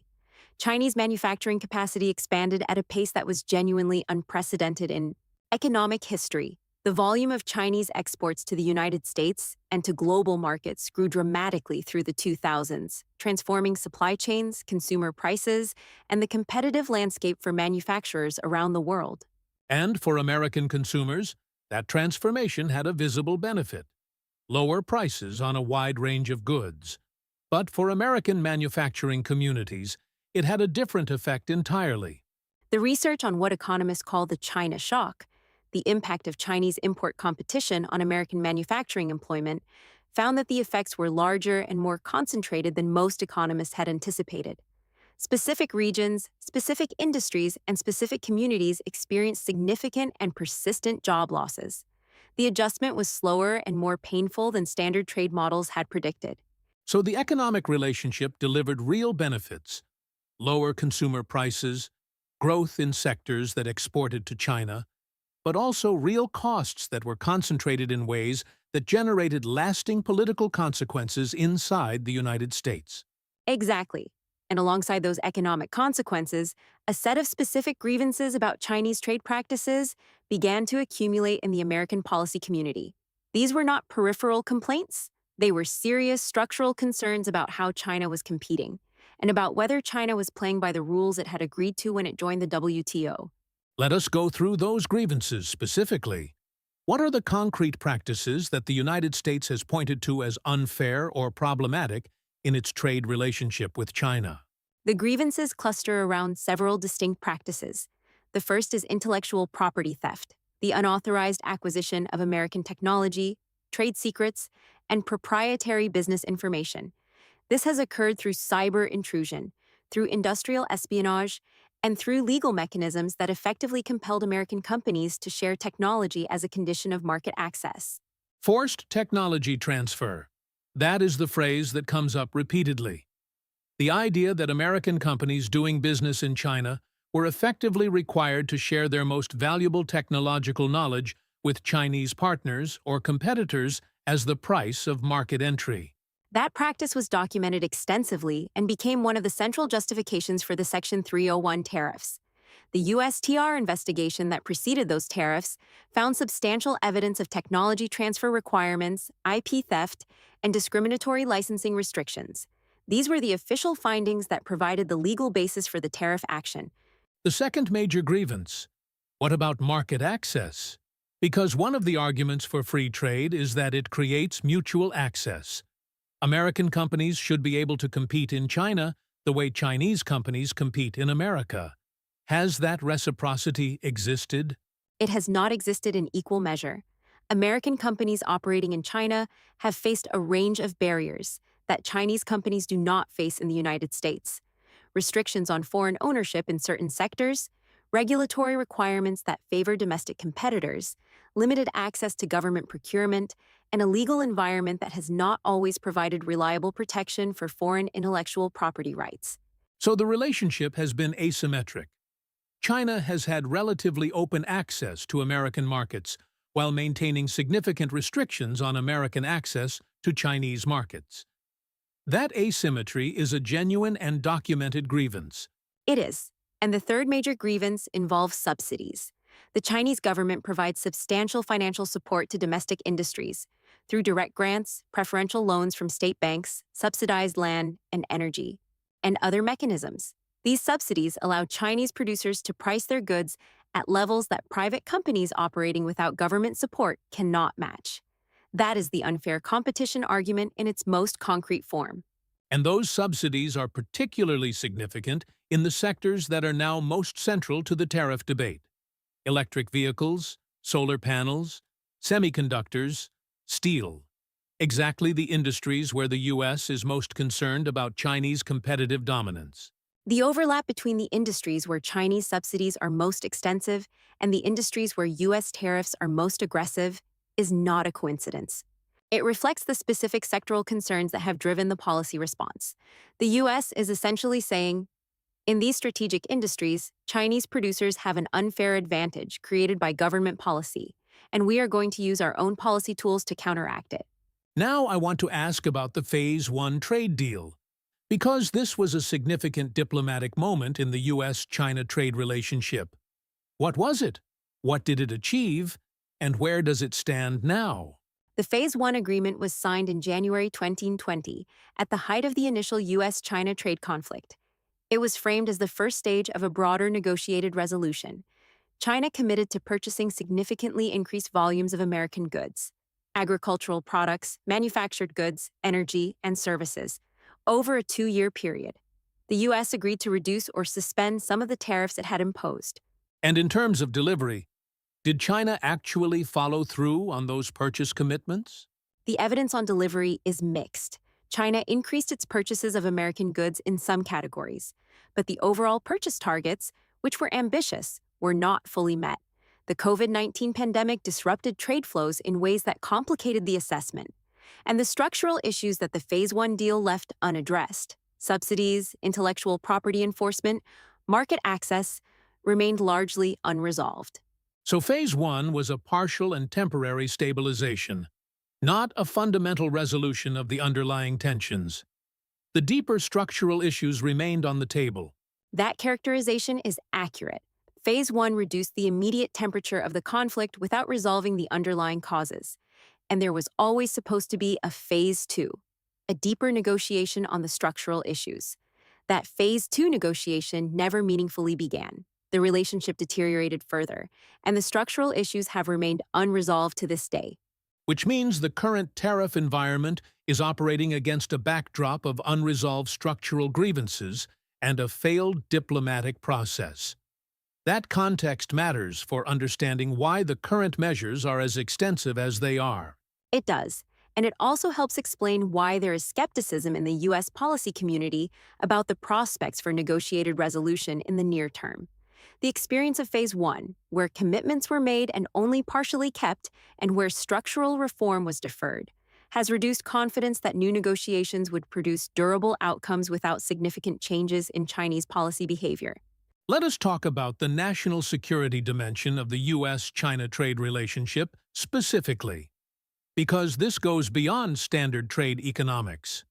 Certain categories of goods and technology are now treated as national security issues, rather than purely commercial matters.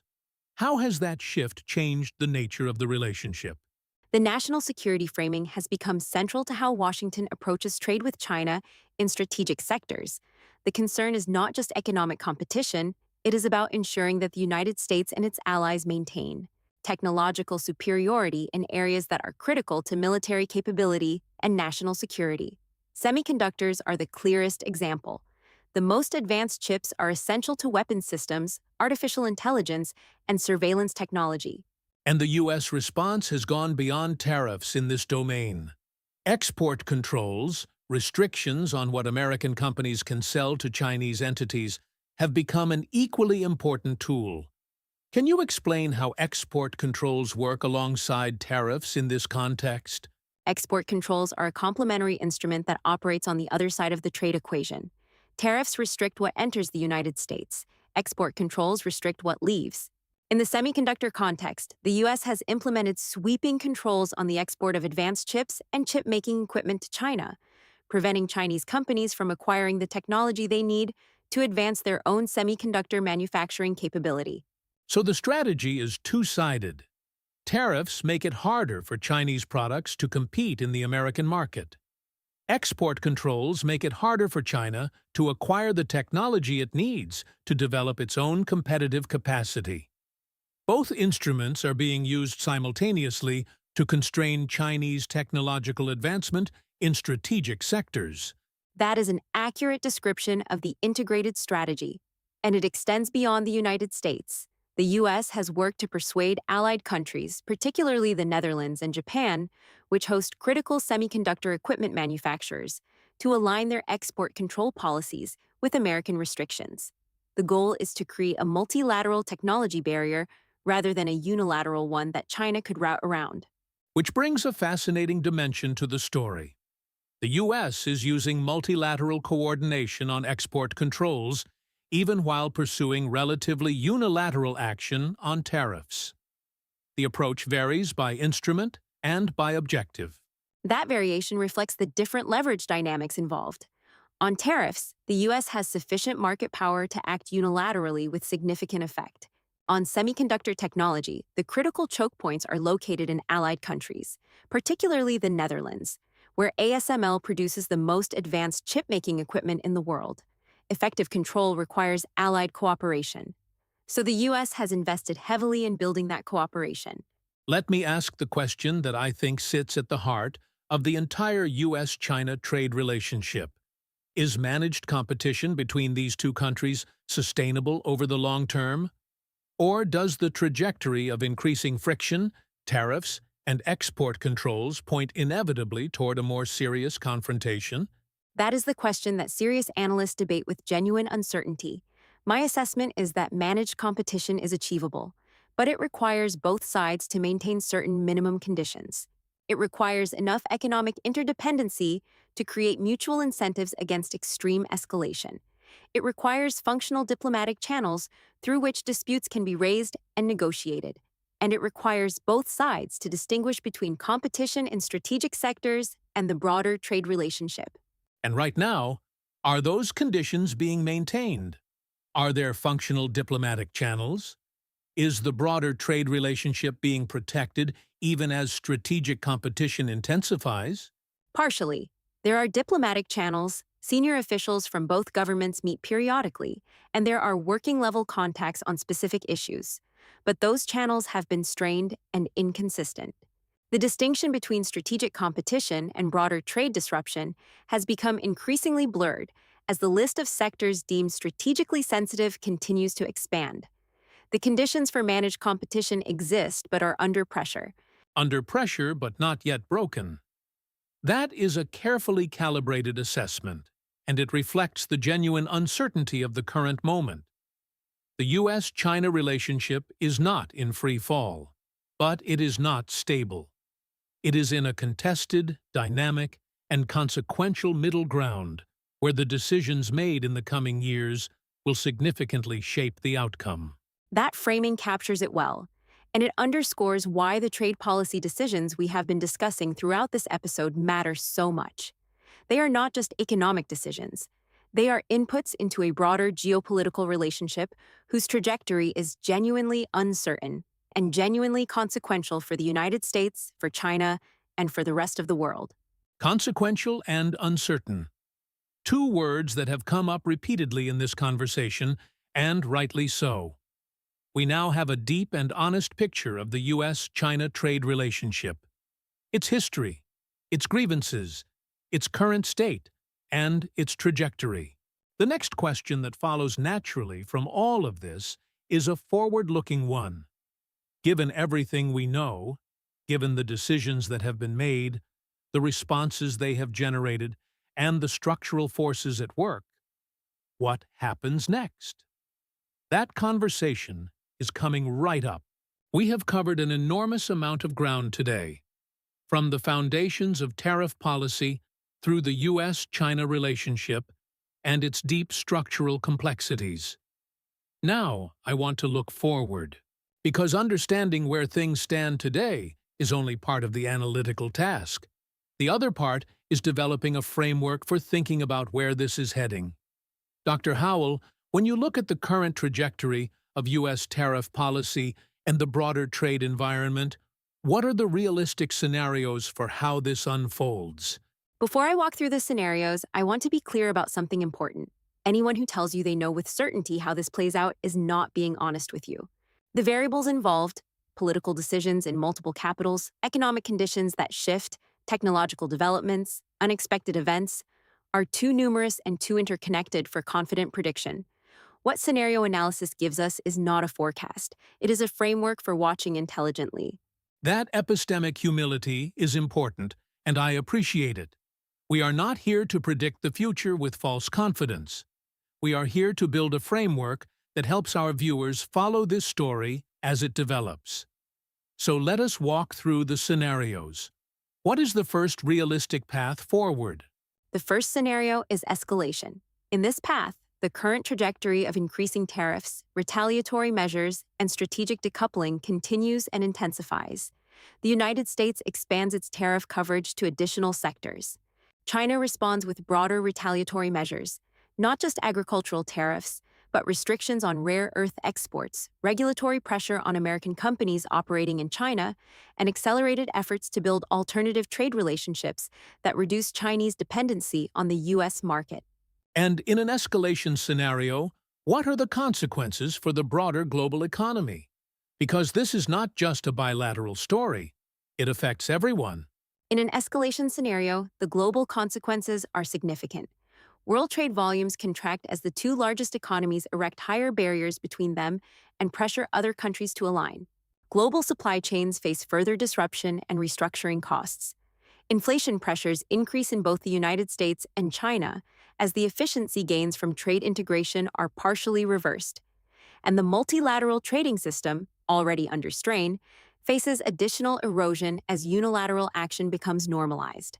That is a scenario with serious consequences, not just for the US and China, but for developing economies that depend on a functioning global trading system. What are the signals we should watch for that would indicate this escalation scenario is unfolding? Several indicators would suggest escalation is the dominant trajectory. Watch for the expansion of U.S. tariffs to new sectors beyond the current targets. Watch for China to broaden its retaliatory measures beyond agriculture into services, technology, or financial markets. Watch for the breakdown of existing diplomatic channels, canceled meetings, withdrawn ambassadors, or the failure of scheduled trade talks. And watch for third countries being forced to make explicit alignment choices between the two powers. Those are concrete and observable signals.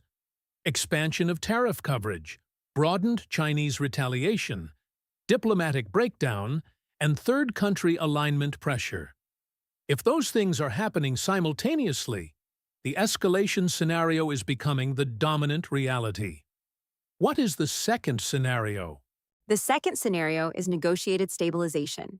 In this path, behind-the-scenes diplomacy, which is often more active than public statements suggest, produces some form of partial agreement that stabilizes the relationship without resolving its fundamental tensions.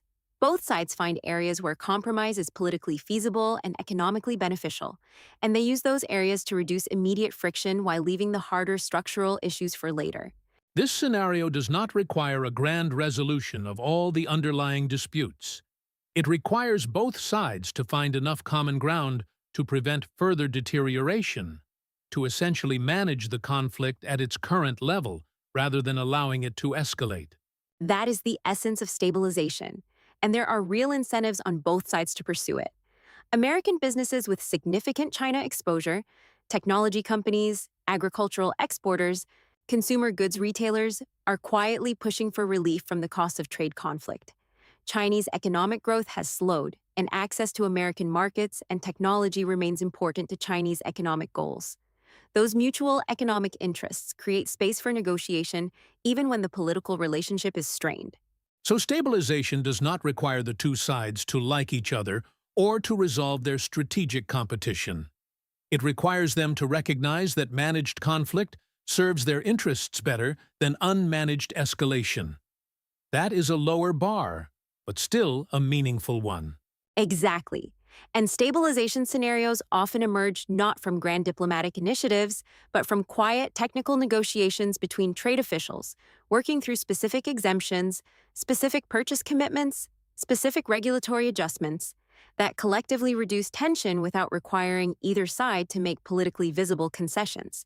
What signals would indicate that a stabilization scenario is becoming more likely? Watch for increased frequency of senior-level diplomatic contacts, cabinet officials, trade representatives, and eventually heads of state engaging more regularly and more substantively. Watch for signals from the business community on both sides. If major American companies begin reporting improved conditions for their China operations, that suggests quiet accommodation is occurring. Watch for exemptions being granted on specific tariff categories. That is often how stabilization begins, through targeted relief rather than broad policy reversal. Increased diplomatic contact, improved business conditions, and targeted tariff exemptions. Those are the observable indicators of a stabilization trajectory. Now let us move to the third scenario. Because you mentioned structural reconfiguration earlier in our conversation, can you develop that as a distinct forward-looking scenario? The third scenario is the one I find most analytically interesting, and perhaps most likely over the medium to long term. In this path, neither dramatic escalation nor negotiated resolution defines the outcome. Instead, both the United States and its allies systematically build alternative supply chains, alternative trade relationships, and alternative economic architectures that gradually reduce the structural dependency on China, without requiring a direct confrontation or a formal rupture.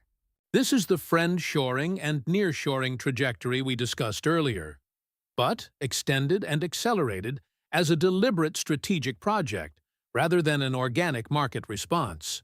Precisely. In this scenario, American investment in domestic semiconductor manufacturing through the CHIPS Act and similar legislation begins to yield results. Manufacturing capacity in allied countries and friendly developing economies expands to absorb supply chains relocating from China. The U.S. and its allies develop coordinated approaches to technology standards, investment screening, and export controls that create a coherent alternative economic ecosystem. And in this scenario, the U.S.-China trade relationship does not end. It continues, but at a lower level of strategic dependency. The most sensitive sectors are insulated from Chinese competition or supply. The broader commercial relationship continues in areas deemed less strategically significant. That selective engagement model is the operational definition of de-risking, maintaining a commercial relationship while systematically reducing exposure in areas of strategic vulnerability. It is a more complex and more nuanced posture than either full engagement or full decoupling, and it requires sustained policy commitment over many years, which is itself a significant challenge in a political environment where priorities can shift with elections. That last point is important. The structural reconfiguration scenario requires long-term policy consistency, sustained investment, sustained diplomatic coordination, sustained strategic direction across multiple election cycles and potentially multiple administrations. That kind of consistency is difficult to maintain in American politics. That is perhaps the central vulnerability of the reconfiguration scenario. The investments required in semiconductor manufacturing, in workforce development, in allied coordination, take years or decades to fully materialize. Political patience for long-term industrial strategy has historically been limited in the United States. The risk is that the strategy is initiated but not sustained, producing disruption without achieving the intended outcome. Disruption without completion. That is a genuine risk, and one worth naming clearly. Now, Dr. Howell, I want to ask you directly. Of these three scenarios, escalation, stabilization, and structural reconfiguration, which do you consider most likely, and why? My honest assessment is that the most probable near-term path is a combination of elements from the second and third scenarios, partial stabilization combined with continued structural reconfiguration. I do not think full escalation is the most likely outcome, because the economic cost for both sides are too high and the mutual incentives against extreme escalation are too strong. But I also do not think we are headed for a genuine resolution of the underlying tensions. So the most likely outcome is not a clean scenario, but a messy middle, where the relationship oscillates between periods of managed tension and periods of quiet accommodation, while the longer-term structural shift away from deep interdependency continues gradually in the background. That messy middle is actually the most historically common outcome in sustained great power economic competition. Clean resolutions are rare. What tends to happen is that both sides manage the relationship at a level of tension that is uncomfortable but tolerable, while structural changes accumulate slowly beneath the surface, gradually shifting the underlying balance of economic power and dependency. Now I want to talk about the role of upcoming political events, because trade policy does not exist in a political vacuum. Elections, diplomatic summits, and scheduled trade reviews all create moments where the trajectory can shift. What political events should our viewers be watching? Several near-term events are worth tracking carefully.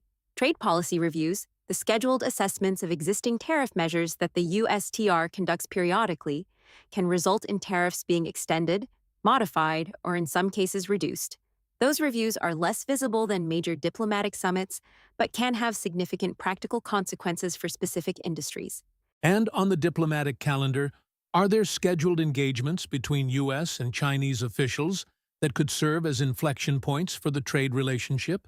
High-level economic dialogues between the two governments, when they occur, create opportunities for both sides to signal intentions, raise concerns, and explore areas of potential accommodation.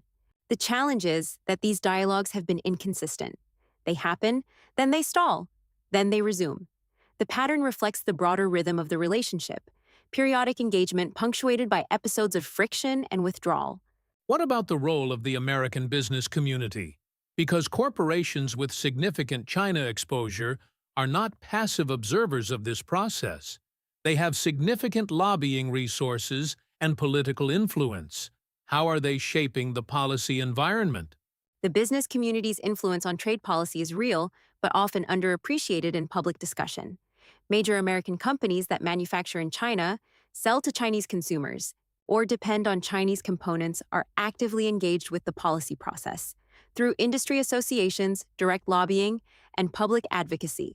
They generally push for tariff exemptions, for maintained diplomatic channels, and against extreme escalation. So there is a countervailing force within the American political system, businesses that benefit from the China relationship and that push back against policies that disrupt it. That creates a genuine tension within the pro-tariff political coalition. It does. And that internal tension is one reason why the policy has evolved in the somewhat inconsistent way it has. Tough rhetoric combined with selective exemptions, escalatory tariffs combined with continued diplomatic engagement. The competing pressures from different domestic constituencies produce a policy that is neither fully hawkish nor fully accommodating. Let us talk about the international dimension of the forward-looking picture. How does the response of third countries, Europe, Southeast Asia, the Gulf states, Latin America, shape which of these scenarios becomes dominant? Third country behavior is genuinely consequential. If Europe moves toward closer alignment with the American approach, coordinating on technology controls, on investment screening, on tariff policy toward China, that significantly strengthens the structural reconfiguration scenario. A coordinated Western economic strategy is far more powerful than a unilateral American one.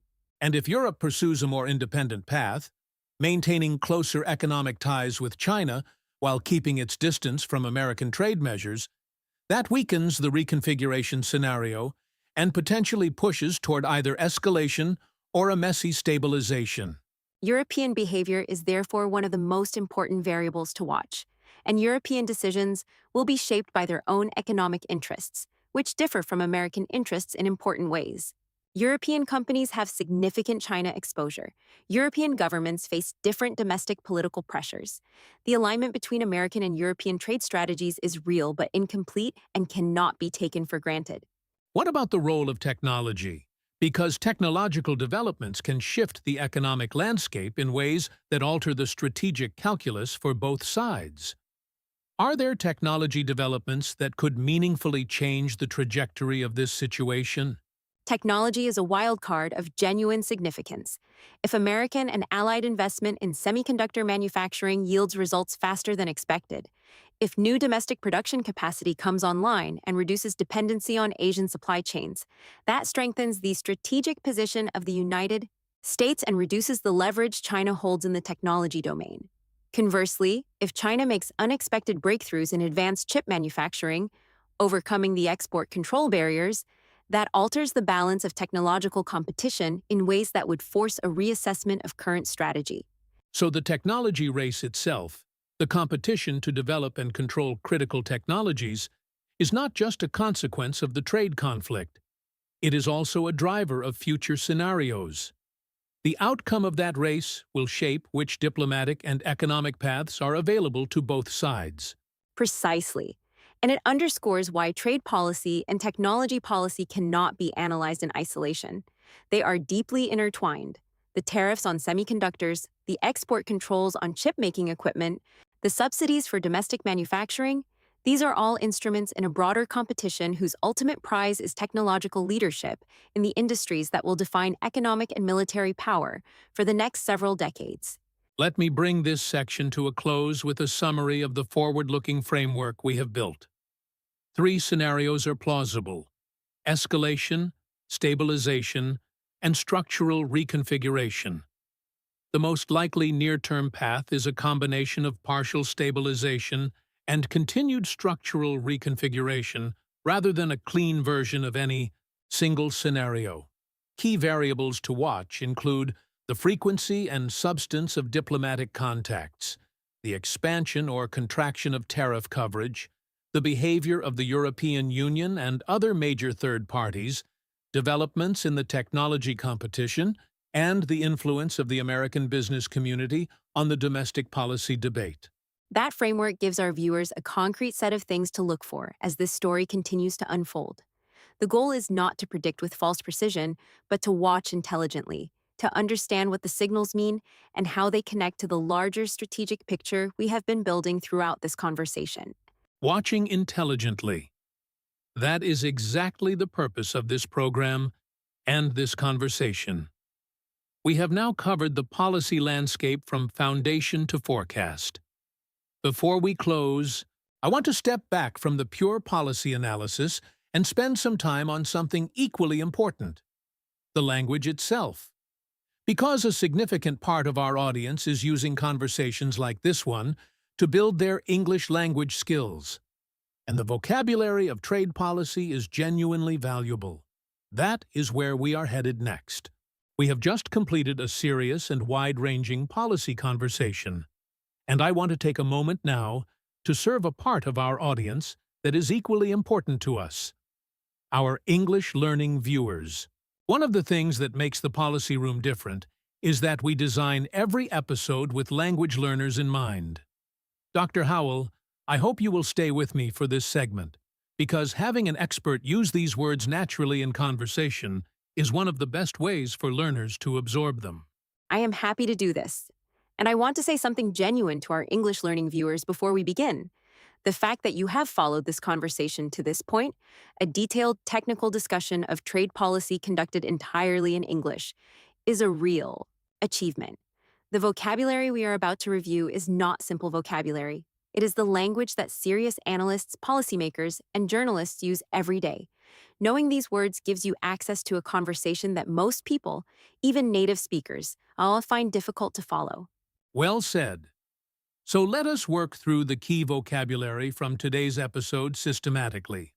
I am going to organize the words into clusters by theme, because grouping related words together helps the brain retain them more effectively.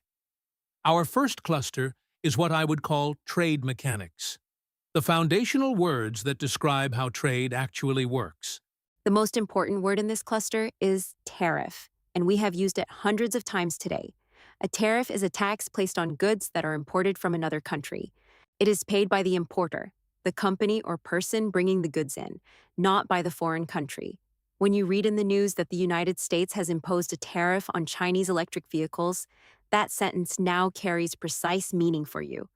The U.S. government has placed a tax on those vehicles when they enter the country. Right alongside tariff, you have the words import and export. These are foundational and they work as opposites. To import means to bring goods into your country from abroad. To export means to send goods out of your country to another market. The United States imports manufactured goods from China. The United States exports agricultural products, soybeans, corn, wheat, to international markets, including China. Two more words in this cluster that appear frequently in trade reporting are duty and levy. A duty is essentially a synonym for a tariff. It is a tax on imported goods. You will often see both words used interchangeably in legal documents and news articles. And to levy means to officially impose or charge a tax. When a government levies a tariff, it officially applies that tax. These are not complicated concepts. They are simply the formal vocabulary that professional writing uses. One more in this cluster: trade barrier. A trade barrier is anything that makes international trade more difficult or more expensive. A tariff is one type of trade barrier. An embargo, a complete ban on trade with a specific country, is a more extreme trade barrier. Quotas, limits on how much of a specific good can be imported, are another type. The phrase trade barrier is a broad term that covers all of these mechanisms. That first cluster, tariff, import, export, duty, levy, trade barrier, gives you the basic vocabulary of how trade works mechanically. Our second cluster covers the policy and legal language, the words that describe how governments make and implement trade decisions. Let us start with Section 301. We explained this during the episode, but it is worth reinforcing. Section 301 refers to a specific provision in American trade law, the Trade Act of 1974, that allows the U.S. government to investigate and respond To foreign trade practices, it considers unfair. When you read that the U.S. imposed Section 301 tariffs on China, you now know that those tariffs were justified on the grounds of unfair Chinese trade practices, not on general protectionist grounds. Alongside Section 301, the phrase executive order appears frequently in trade news. An executive order is a directive issued by the President of the United States that has the force of law without requiring congressional approval. In trade policy, executive orders have been used to implement tariffs quickly, bypassing the slower legislative process. Understanding this term helps you understand how trade decisions can move rapidly in the American political system. Two more in this cluster: bilateral and multilateral. These words appear constantly in foreign policy and trade reporting, and they are straightforward once you know the Latin roots.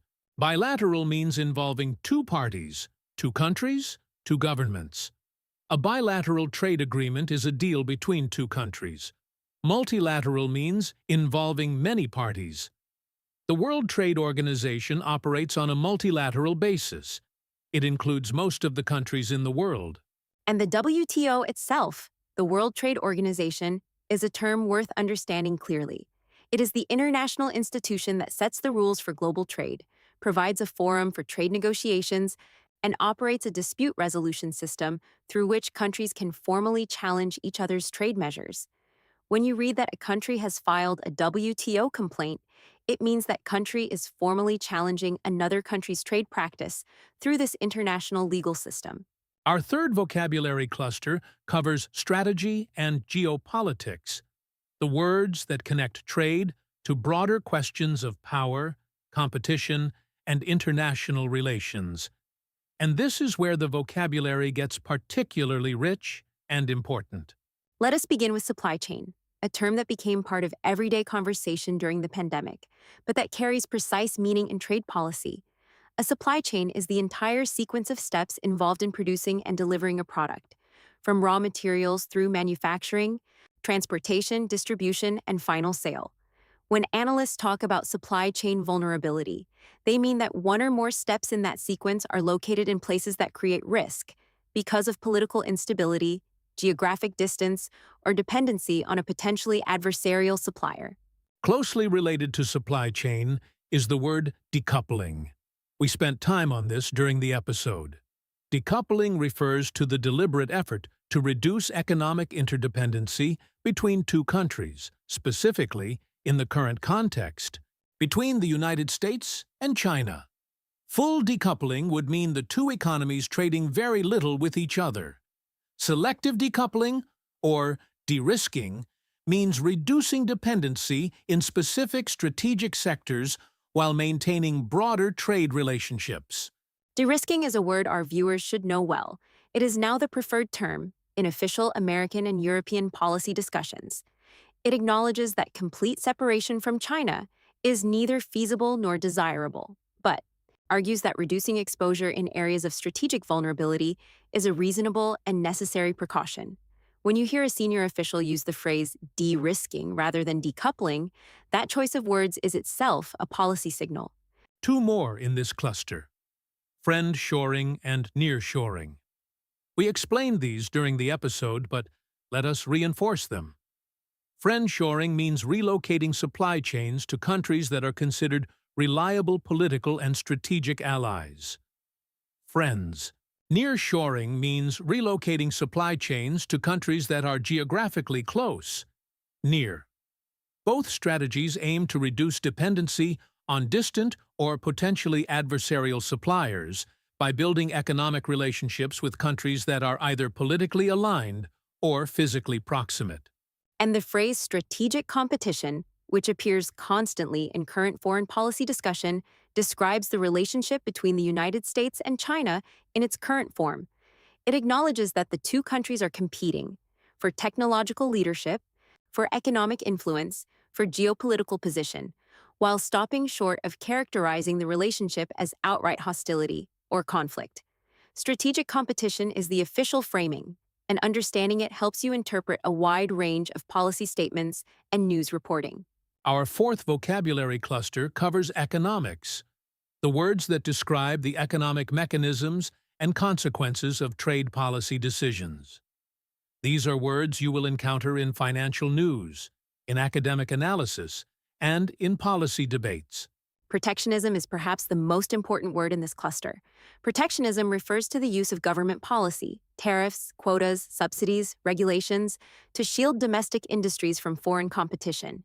It is the opposite of free trade, which advocates for minimal barriers and maximum market competition across borders. Protectionism is not inherently positive or negative.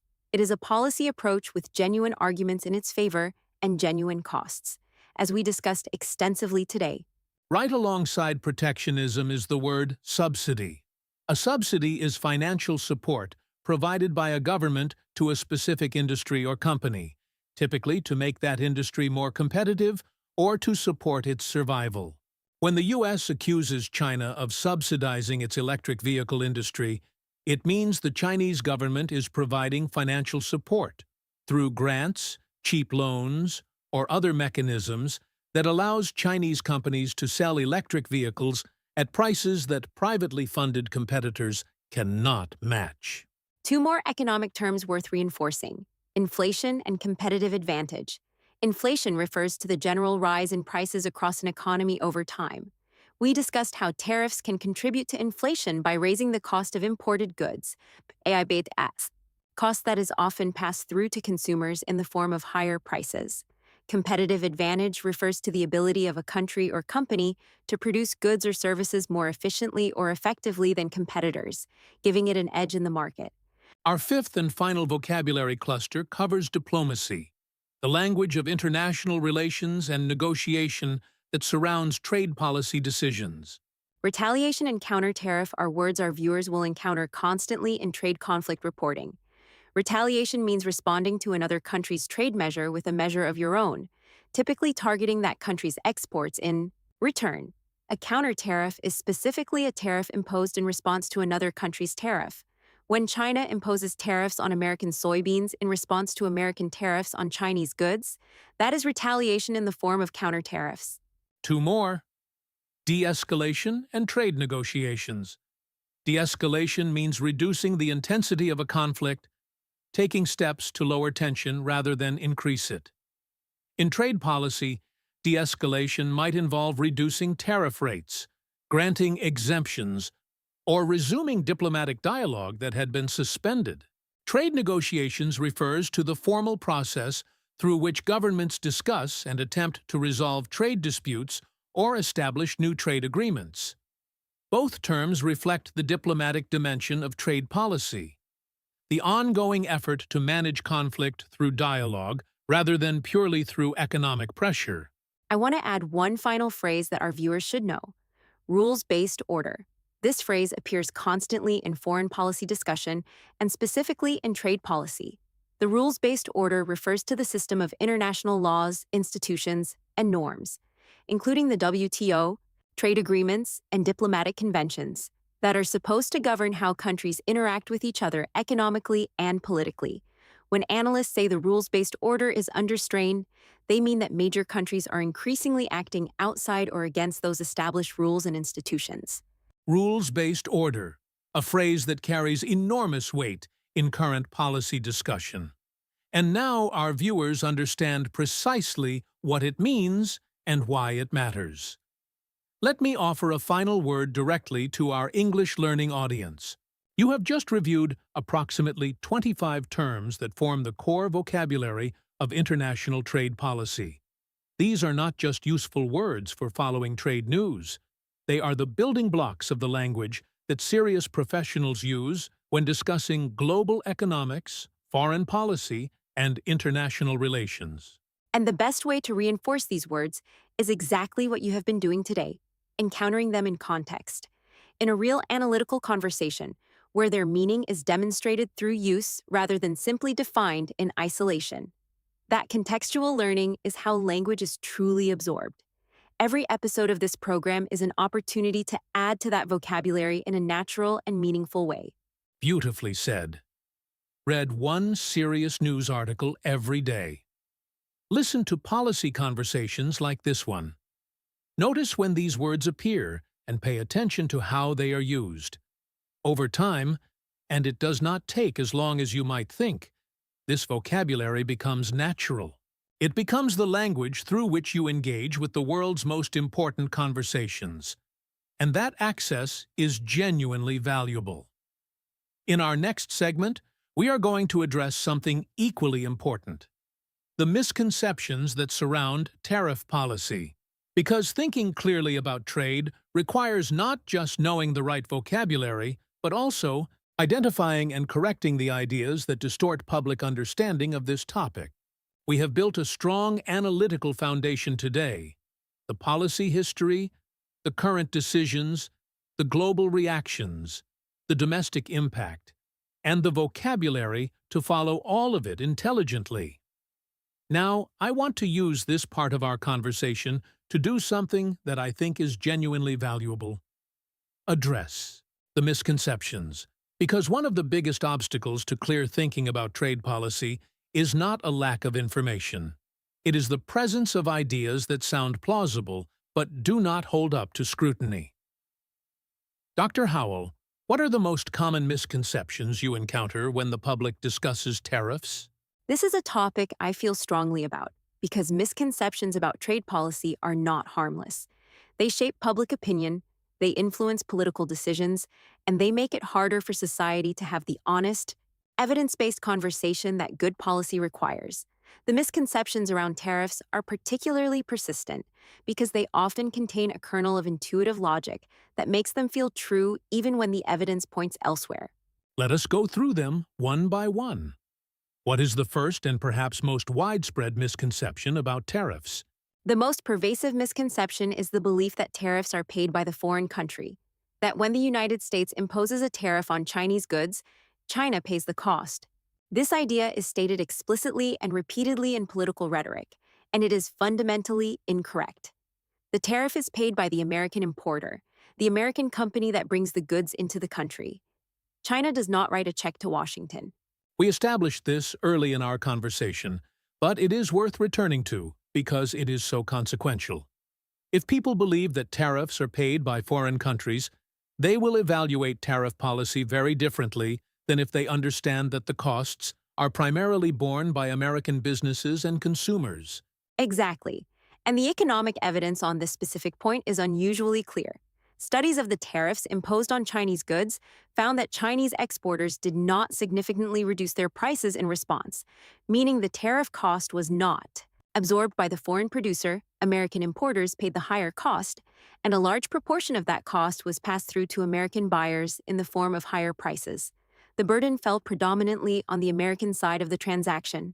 So when a politician says a tariff will make another country pay, that statement is not supported by the economic evidence. The mechanism simply does not work that way in practice. The foreign country experiences reduced demand for its exports, which is a real cost. But the direct financial burden of the tariff falls on American importers and consumers. That is the accurate description of the mechanism. And understanding it correctly does not mean concluding that tariffs are never justified. It means evaluating them honestly. If tariffs impose costs primarily on American buyers, then the question becomes whether those costs are worth bearing for the strategic or economic benefits the tariff is designed to achieve. That is a legitimate question with legitimate answers on both sides, but it has to start with an accurate understanding of who actually pays. Misconception number 2. What is the next one you encounter frequently? The second major misconception is that tariffs reliably and straightforwardly save or create American jobs. The intuition behind this idea is understandable. If you make foreign goods more expensive, domestic producers face less competition, so they hire more workers. That logic is not entirely wrong, but it is incomplete in ways that matter enormously for policy evaluation. Because the job story has multiple chapters, and the later chapters are often left out of the political narrative. Precisely. When you impose a tariff on imported steel, for example, you may protect or create jobs in the American steel industry. That is real, and it matters to the people whose livelihoods depend on those jobs. But simultaneously, industries that use steel as an input, construction, automotive, manufacturing, face higher costs. Those higher costs reduce their competitiveness, constrain their output, and in some cases lead to job losses in those downstream industries. And those downstream industries tend to employ far more people than the protected industry itself. The steel industry, for example, employs a relatively small number of American workers compared to the industries that use steel as a raw material. That asymmetry is critical. The protected industry is visible, the jobs saved are specific, located in specific communities, associated with specific companies. The jobs lost or prevented in downstream industries are diffuse, spread across many sectors, harder to attribute directly to the tariff, and therefore less politically visible, but they are real. When economists attempt to measure the net employment effect of broad tariffs, the results are generally not favorable to the job creation narrative. So the misconception is not that tariffs never protect any jobs. The misconception is that the net effect on employment is clearly positive, when the evidence suggests it is far more ambiguous and in many cases negative in aggregate. That is the precise correction. And I want to add one more dimension to this misconception: the retaliatory effect on American exporters. When the U.S. imposes tariffs, trading partners retaliate. Those retaliatory tariffs fall on American exports, particularly agricultural goods. American farmers who export soybeans, pork, and corn to international markets lose sales. Those are also American jobs.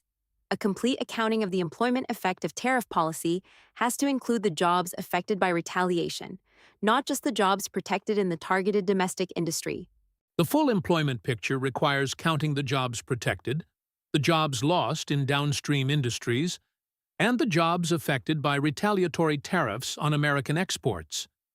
When you count all three, the net picture is considerably less favorable than the political narrative suggests. Misconception number 3. What is next? The third misconception is that a trade deficit means the United States is losing, that if America imports more than it exports, it is somehow being taken advantage of or falling behind. This idea drives a great deal of trade policy rhetoric, and it reflects a fundamental misunderstanding of what trade deficits actually mean. The trade deficit is one of the most misunderstood concepts in all of economic policy discussion. Can you explain clearly what a trade deficit is and why it is not inherently a sign of weakness or failure? A trade deficit simply means that a country imports more goods and services than it exports, that more value is flowing in than flowing out in the form of traded products. The United States has run a trade deficit for most of the past several decades. That deficit reflects several things simultaneously: the strength of American consumer demand, the attractiveness of the U.S. market, and the role of the dollar as the world's primary reserve currency, which creates structural demand for dollars that influences trade flows. So a trade deficit is not a scoreboard showing that America is losing. It is a reflection of complex economic relationships, including the fact that the United States is a wealthy country with strong consumer demand and a currency that the rest of the world needs for international transactions. Exactly. Countries with strong economies and high consumer spending tend to run trade deficits because their citizens have the purchasing power to buy large quantities of imported goods. Germany runs large trade surpluses, but that reflects specific features of the German economy, not a universal sign of economic health. Japan has run surpluses for decades, while also experiencing prolonged economic stagnation. The surplus-deficit relationship and overall economic performance are far more complicated than the simple narrative suggests. And policies designed primarily to reduce the trade deficit, like broad tariffs, often do not achieve that goal. Because the deficit is driven by underlying macroeconomic factors, savings rates, investment levels, currency dynamics, the tariffs do not directly address.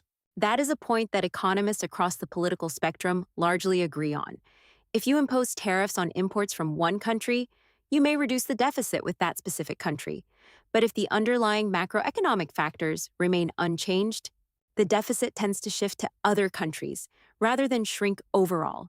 The U.S. reduced its trade deficit with China in some categories, but saw increased deficits with Vietnam, Mexico, and other countries as supply chains rerouted. The aggregate deficit did not change as much as the bilateral deficit with China. The deficit moved rather than shrank.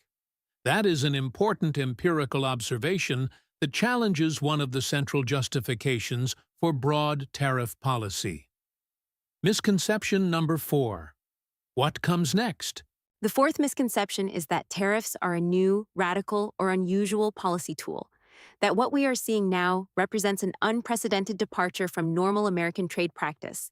In fact, tariffs are one of the oldest instruments in American economic policy. The United States used tariffs extensively throughout the 19th and early 20th centuries. They were the primary source of federal government revenue for much of that period.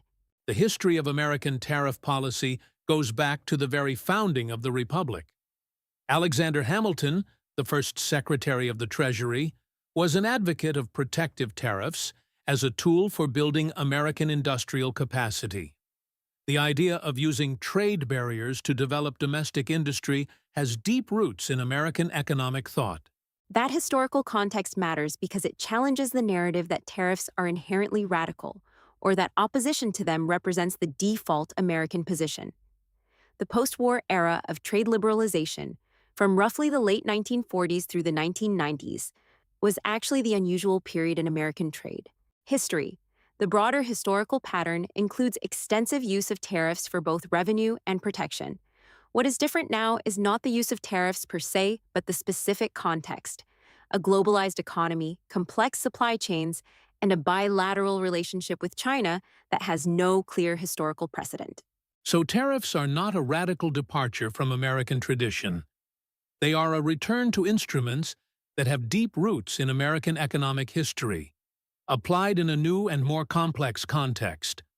That historical awareness changes how you evaluate the current debate.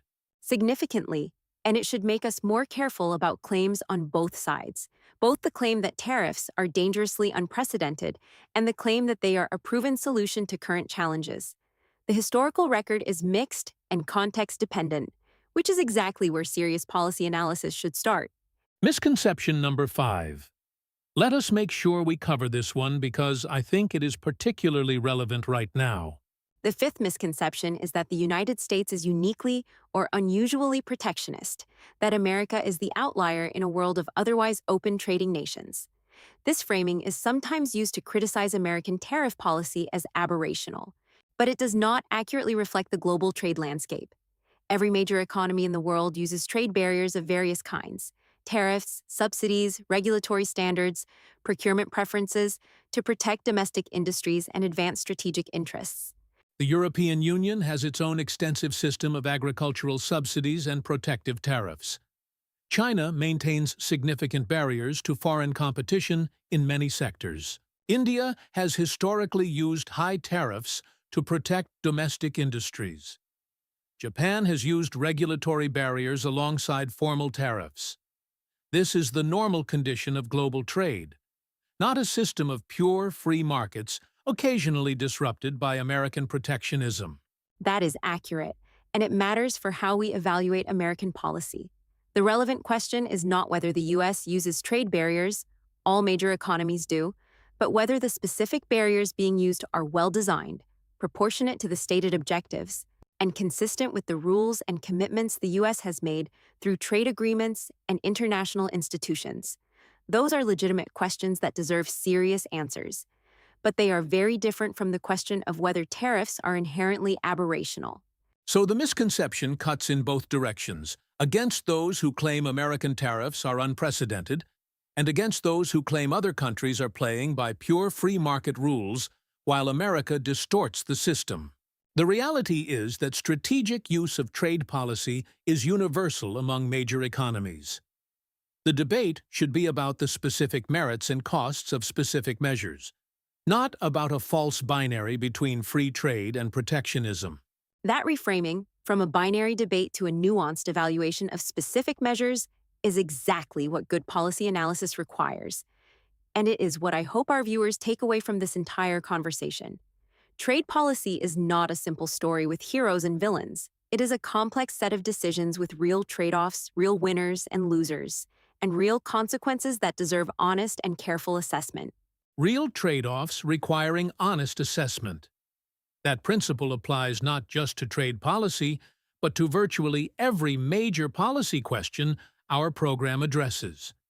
And it connects directly to the broader mission of the policy room: to build the kind of analytical clarity that allows citizens to engage with these questions as informed participants rather than as consumers of oversimplified narratives. And I would add one final thought on misconceptions specifically. The antidote to a misconception is not just the correct information, it is the habit of asking better questions. When you hear a claim about tariffs or about any policy, the first question should be, what is the evidence for that? The second should be, what are the costs and who bears them? And the third should be, what would the alternative look like? Those three questions will take you further than any single fact. What is the evidence? Who bears the costs? What is the alternative? Three questions that belong at the center of every serious policy conversation. Dr. Howell, this has been an extraordinary segment, clearing away the fog of misconception and replacing it with the clarity of honest, evidence-based analysis. That is exactly the standard this program aspires to. We are almost at the end of our conversation today, and I want to give you the space for a final reflection. Your considered view on what this moment in trade policy actually means, and what you most want our listeners to carry with them. We have covered an extraordinary amount of ground today, and before I close out this episode, I want to make sure that everything we have discussed lands clearly, that our viewers walk away not just having heard a conversation, but having genuinely understood it. So let me take a few minutes to bring the key ideas together. We started at the foundation.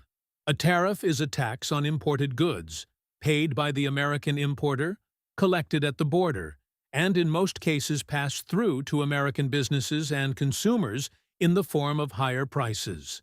That basic mechanism, simple in its structure, complex in its consequences, is the foundation of everything we discuss today. Understanding it correctly changes how you evaluate every claim you will hear about trade policy going forward.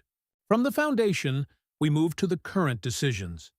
The United States has made a significant series of tariff decisions targeting strategic sectors: semiconductors, electric vehicles, steel, aluminum, solar panels, and consumer electronics. China is the primary focus, though Canada, Mexico, the European Union, and other partners are also affected. Multiple legal authorities are being used simultaneously. Section 301, Section 232, Executive Orders. And the decisions represent not a sudden reversal of American trade philosophy, but an acceleration of a trend that has been building for years with genuine bipartisan support across the American political spectrum. We then asked why now, and found that the answer involves multiple layers simultaneously. The geopolitical shift from engagement to strategic competition with China. The national security reassessment triggered by supply chain vulnerabilities exposed during the pandemic. The domestic political pressure from manufacturing communities that have experienced decades of economic dislocation, and the broader global trend toward economic nationalism that is reshaping trade policy in capitals around the world. None of these forces is simple. Together, they explain why this particular moment has produced this particular set of policy decisions. The international response has been real and strategic. China has retaliated with tariffs on American agriculture and restrictions on rare earth exports, targeting products chosen for political as much as economic effect. The European Union has filed WTO challenges and implemented symbolic counter-tariffs on iconic American products. Canada and Mexico are navigating the tensions within the USMCA framework. Smaller economies are caught between two competing powers and facing pressure to choose sides. And the WTO, the institution designed to manage these disputes, is operating in a weakened state at precisely the moment when it is most needed. The domestic impact is real and unevenly distributed. Construction, automotive, and consumer electronics sectors face higher input costs. Domestic steel, aluminum, and semiconductor manufacturers benefit from reduced foreign competition. Small businesses are disproportionately exposed relative to large corporations. Tariffs contribute to inflationary pressure at a time when the cost of living is already a serious public concern. And the people who bear the heaviest burden are often those with the fewest resources to absorb it. We placed all of this in the larger historical context, the post-war trading system built to prevent a repeat of the 1930s spiral of tariffs and retaliation, the decades of trade liberalization that followed, and the current moment of stress and restructuring. Globalization is not reversing, but it is restructuring. The architecture of global trade for the next several decades is being shaped by the accumulation of decisions being made right now. In Washington, in Beijing, in Brussels, and in capitals around the world. We laid out the policy debate honestly and without taking sides. The strongest arguments in favor of the current approach, protecting strategic industries, rebuilding manufacturing communities, leveling a playing field distorted by foreign subsidies, and using tariffs as leverage toward better trade agreements, are real arguments grounded in real concerns. The strongest arguments against that tariffs function as taxes on American consumers, that they damage export industries through retaliation, that they can reduce competitive pressure and slow innovation, and that they create diplomatic friction with allies, are equally real and equally grounded in evidence. The honest conclusion is that targeted tariffs in strategic sectors can be justified, but their effectiveness depends heavily on how skillfully they are designed and what complementary policies accompany them. The U.S.-China relationship sits at the center of all of it. A relationship of enormous scale and deep structural interdependency that has been transformed by strategic rivalry, documented trade grievances, and a failed diplomatic process that left structural issues unresolved. Managed competition between the two countries is achievable, but it requires maintaining functional diplomatic channels, preserving some level of mutual economic interest, and distinguishing between strategic competition and broader trade disruption. Those conditions exist, but are under pressure. Looking forward, 3 scenarios are plausible: escalation, stabilization, and structural reconfiguration. The most likely near-term path is a combination of partial stabilization and continued structural reconfiguration, a messy middle where the relationship oscillates between periods of managed tension and quiet, accommodation while long-term structural changes accumulate beneath the surface. Key signals to watch include the frequency of diplomatic contacts, the expansion or contraction of tariff coverage, European alignment decisions, technology competition outcomes, and the influence of the American business community on domestic policy. And we cleared away 5 major misconceptions that distort public understanding of tariff policy. Tariffs are not paid by foreign countries. They are paid by American importers and consumers. Tariffs do not straightforwardly create net jobs. The employment picture is far more complex when you account for downstream industries and retaliatory damage to exporters. Trade deficits do not mean America is losing. They reflect complex macroeconomic relationships that tariffs alone cannot fundamentally alter. Tariffs are not a new or radical policy tool. They have deep roots in American economic history. And the United States is not uniquely protectionist. Every major economy uses trade barriers of various kinds to advance its interests.